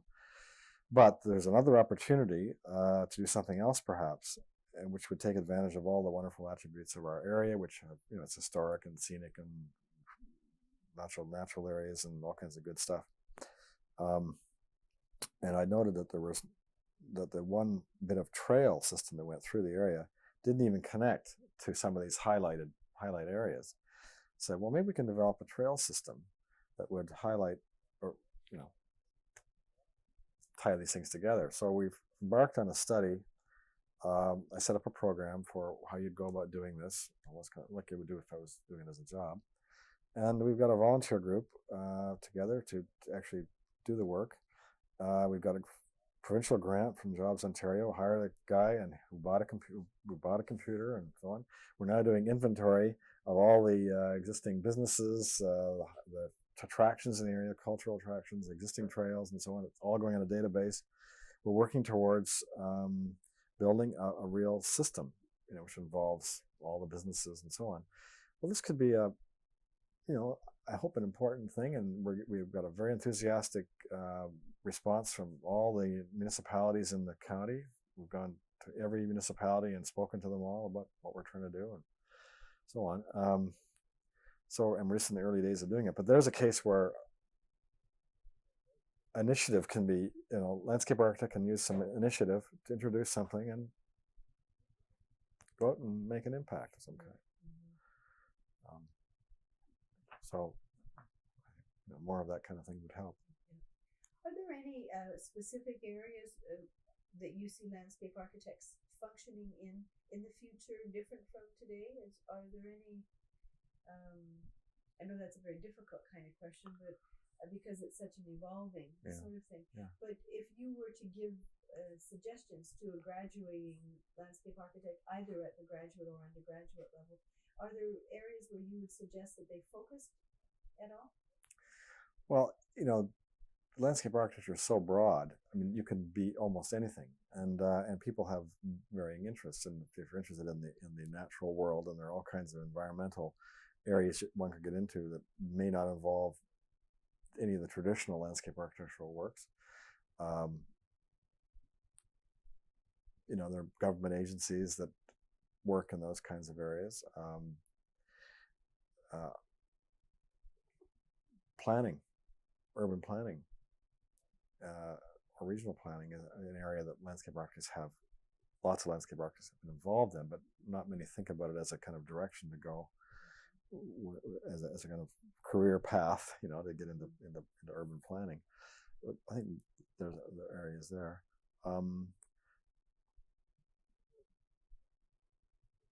There's being specific. I mean, you can talk about coastal planning and agricultural, rural planning, and evolving countries development, all those things. Landscape architects are now doing all those things, but they're usually rare people that just go off and find this little niche somewhere. The problem has been the past the credibility of landscape architects to do more than just site works, and we're capable of doing more, but we're not perceived as being capable of doing more. So there's a gets back to communications problem and a credibility problem. And I'm not so sure that that the schools have to maybe have to continuously, or is it continually? I don't know which ones it is. Examine their programs. Are we missing? Are we bypassing some area that we should be looking into? And usually the answer, when you mention things like that, well, we've got so much to cover, we cannot cover. We haven't got the budgets, we haven't got the staff, we haven't got this, we haven't got that. It may be true, but that doesn't necessarily change the possible need for that re-examination, reorganizing maybe. I wish I could respond to your question better. I don't. There's lots of areas. I just think that landscape architects have all kinds of potential to do all kinds of things, much broader way than maybe they're. Why is that? Why do you feel that? Well, I think we bring this, as I mentioned earlier, this idea of integrating, of assimilating, of looking at situations and being able to try and affect a marriage of things, rather than simply focusing on the creation of an object and it being the total focus. I'm going to make this building. It's going to be this great building, and there it is, bonk. And that's not that architects don't look at context. It's just saying that the major focus is creating this object, like a sculpture creates an object. Where landscape architects are more prone to look at the integration of all the elements and in this whatever situation it is, a balancing kind of thing. Landscape architects are Librans, they have to be Librans. Do they? Well, there you go. That's why you're so incredibly successful at being a landscape architect. Maybe I should go into landscape architecture. You should. You'd make a great landscape architect. I know you would. I too would be successful finally in my life. I don't think of myself as successful. I think that my best work is I'm doing now, and I haven't done it yet. I mean, there's lots to do. Yeah. Lots to do, and like anybody, the frustrations of not seeing your thing get done the way you'd like it to be done, not having control. That's the key thing, is not having control. And I'm doing a couple things now on my own that are where I can control what I'm doing more, and that seems to be more satisfying. The real frustrations, well, one of the reasons I left the rat race in 81 or 82 was that kind of thing, not having control of what's going on. Some Philistine was going to, rape and pillage. And you're just not into that. No. What do you think that landscape architecture has done to and for the face of Canada? Oh, gosh, all kinds of things. I mean, given structure to parks and open spaces, and provided facilities and recreation facilities at a major scale, played an impact on the streetscapes of the city. Certainly impacted to some extent regional planning, large-scale planning. Not necessarily in a big way, perhaps, but had an impact on that sort of thing.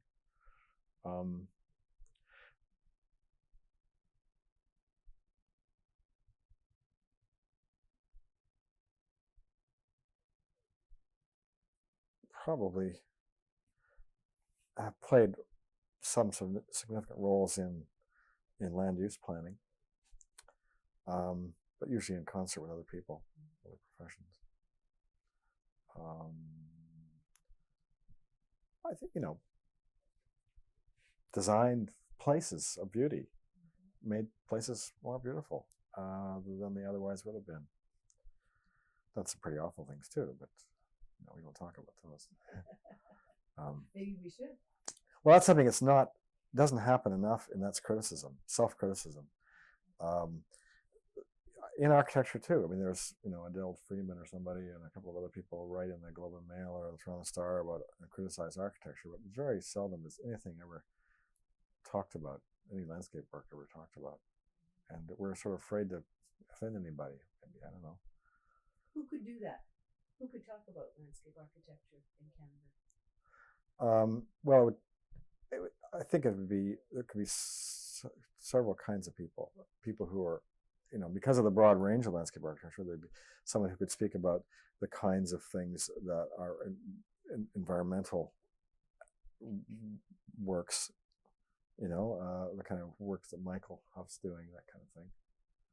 There are people who are designers who are talking about work, design, art, for people who are capable of observing and criticizing from that point of view.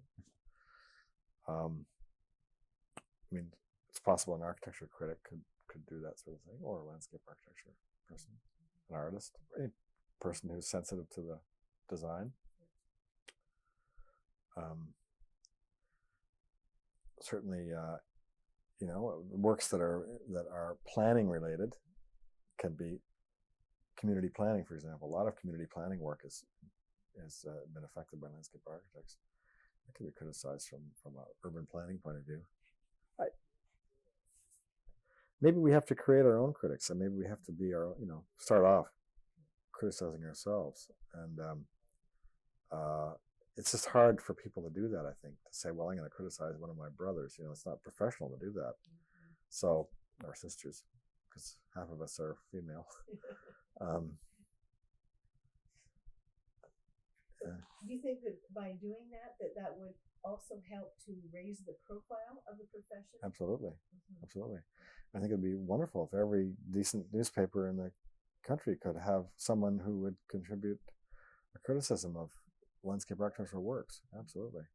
The Cumberland Park in Toronto has received quite a bit of criticism, pro and con. But that's a rare thing. And usually when it's done, it's a lot of things that are criticized are parts of, let's say, an architectural commission. Things you can see, the built thing, as distinct from planning, large scale planning, abstract, are more easily criticized. Although there's no reason why you couldn't criticize, a land use plan. But too often those things are parts of or connected with other works by other professions, architects, for example. And I think we do need. In fact, there could be criticism of old things, stuff. Okay, revisited 25 years later. Why did they do that? What's wrong with this thing? Or what's good about it? What's doing? I think that'd be something CSLA might really try to do. Because I think it's very difficult for the profession to expect that the public is going to want their services and maybe even indeed support them from time to time if the profession doesn't educate the public. How can I know as a non-landscape architect to support something you're trying to do if you don't spend the time to educate me about it? And how can we best do that? Is it through criticism in local newspapers? Perhaps that's a good... I think so. I think criticism would be a useful thing. Not only criticism of works that are done by landscape architects or criticisms of places that landscape architects should have done. Yes. Just, take a look at our city and say, what's wrong with this or what's good about it, and make a comment. If we had more writers in the profession, maybe some of those people who didn't like design. Well, see design students and, or people who are interested. There's a person who has been involved in she's an honorary member. Pleasance Crawford. She's been a contributor to writings about landscape architecture, and more people like that would be good. But maybe if we just got someone to start off doing more writings, it would snowball into. Well, and perhaps at that, I think that sometimes it might even be easier for someone to criticize that. So like I write an article and then somebody reads it and they go, well, what is she? She's not even a landscape architect. Sure. And perhaps that would generate that kind of motion. Yeah. Perhaps in the publications, our own publications, then there could be a speaker's corner, the notion of encouraging that kind of thing would be good. Plus, I get back to the school thing. There's got to be more encouragement of writing and speaking, and more demand that excellence be done. I did some teaching, and I enjoy doing that at various places. And I just appalled graduate students sending in reports which were almost unreadable. Lousy grammar, a poor sentence structure, couldn't put two words together or two thoughts together in a readable sentence. This is really appalling. And so much of what we do is communicating our ideas to somebody else. This is exactly what Peter Jacobs spoke about the other day when I talked with him.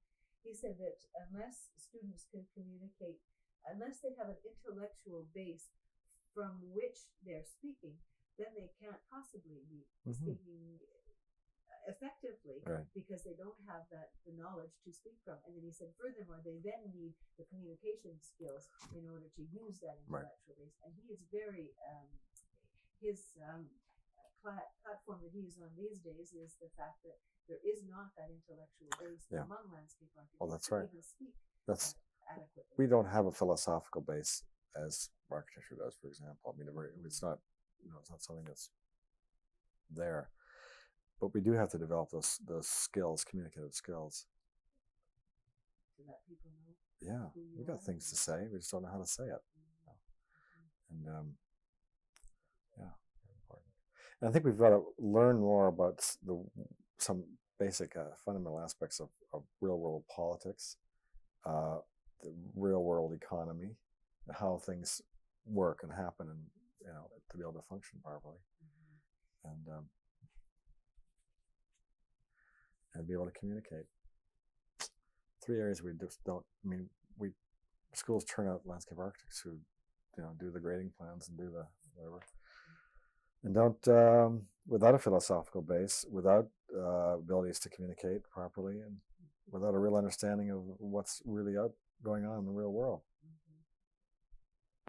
I don't think that's isolated to landscape architecture. No. That is very true. Yeah. And it's not that we have to learn about the real world so you can accept it, but you can't challenge it unless you know what's happening.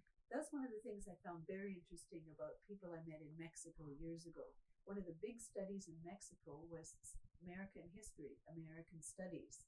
And I said, what are you learning about America for? Learn about Mexico. No. We want to learn about the United States, because the only way we're ever going to be able to compete with them or even deal with them is if we know about them. So we want to learn.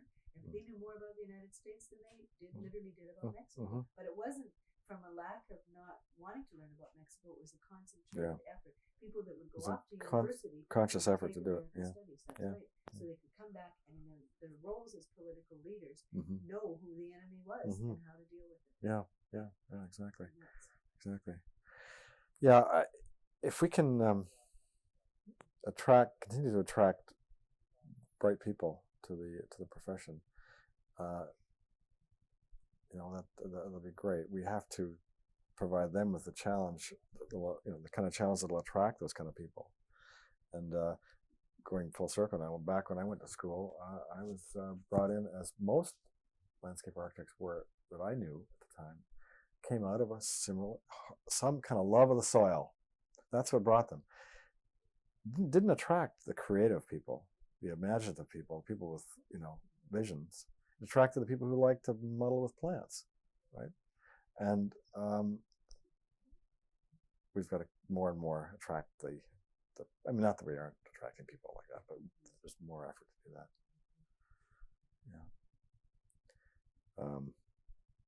And I think writing, you got to do some more writing. Get out there and write. That's right. Well, is there anything else that you'd like to add? Are we having a nice time? I'm just. Oh, good. That's nice. That's not what most people say. Well, I mean, I'm having a nice time in life. I just. I've enjoyed this too, but it's. I have little mixed feelings about what I'm doing. I'm isolated from the big city and so on, and I feel like I'm doing some of my best work. I'm not necessarily doing as much of it. Although I'm back and forth to Toronto a lot, and I'm sitting on one committee or another, and doing work. But it's not like I was in a big office churning out projects. And I'm not sure whether that's I'm missing something or not. I tend to think I'm not really missing that much, because I'm still able to do some reasonably decent things. But there is a kind of nagging thing, maybe I could have done more or do more if I was back in the big city, which I'm not going to do. You're not going to do anyway. No. I'd like to be able to teach. I like teaching, and I like to be able to be closer to university where I could teach. I found students very stimulating and interesting. And I'm sure they would find the same with you. We seem to get on. I got on well with students, and we had a good time. Yeah, it was fun.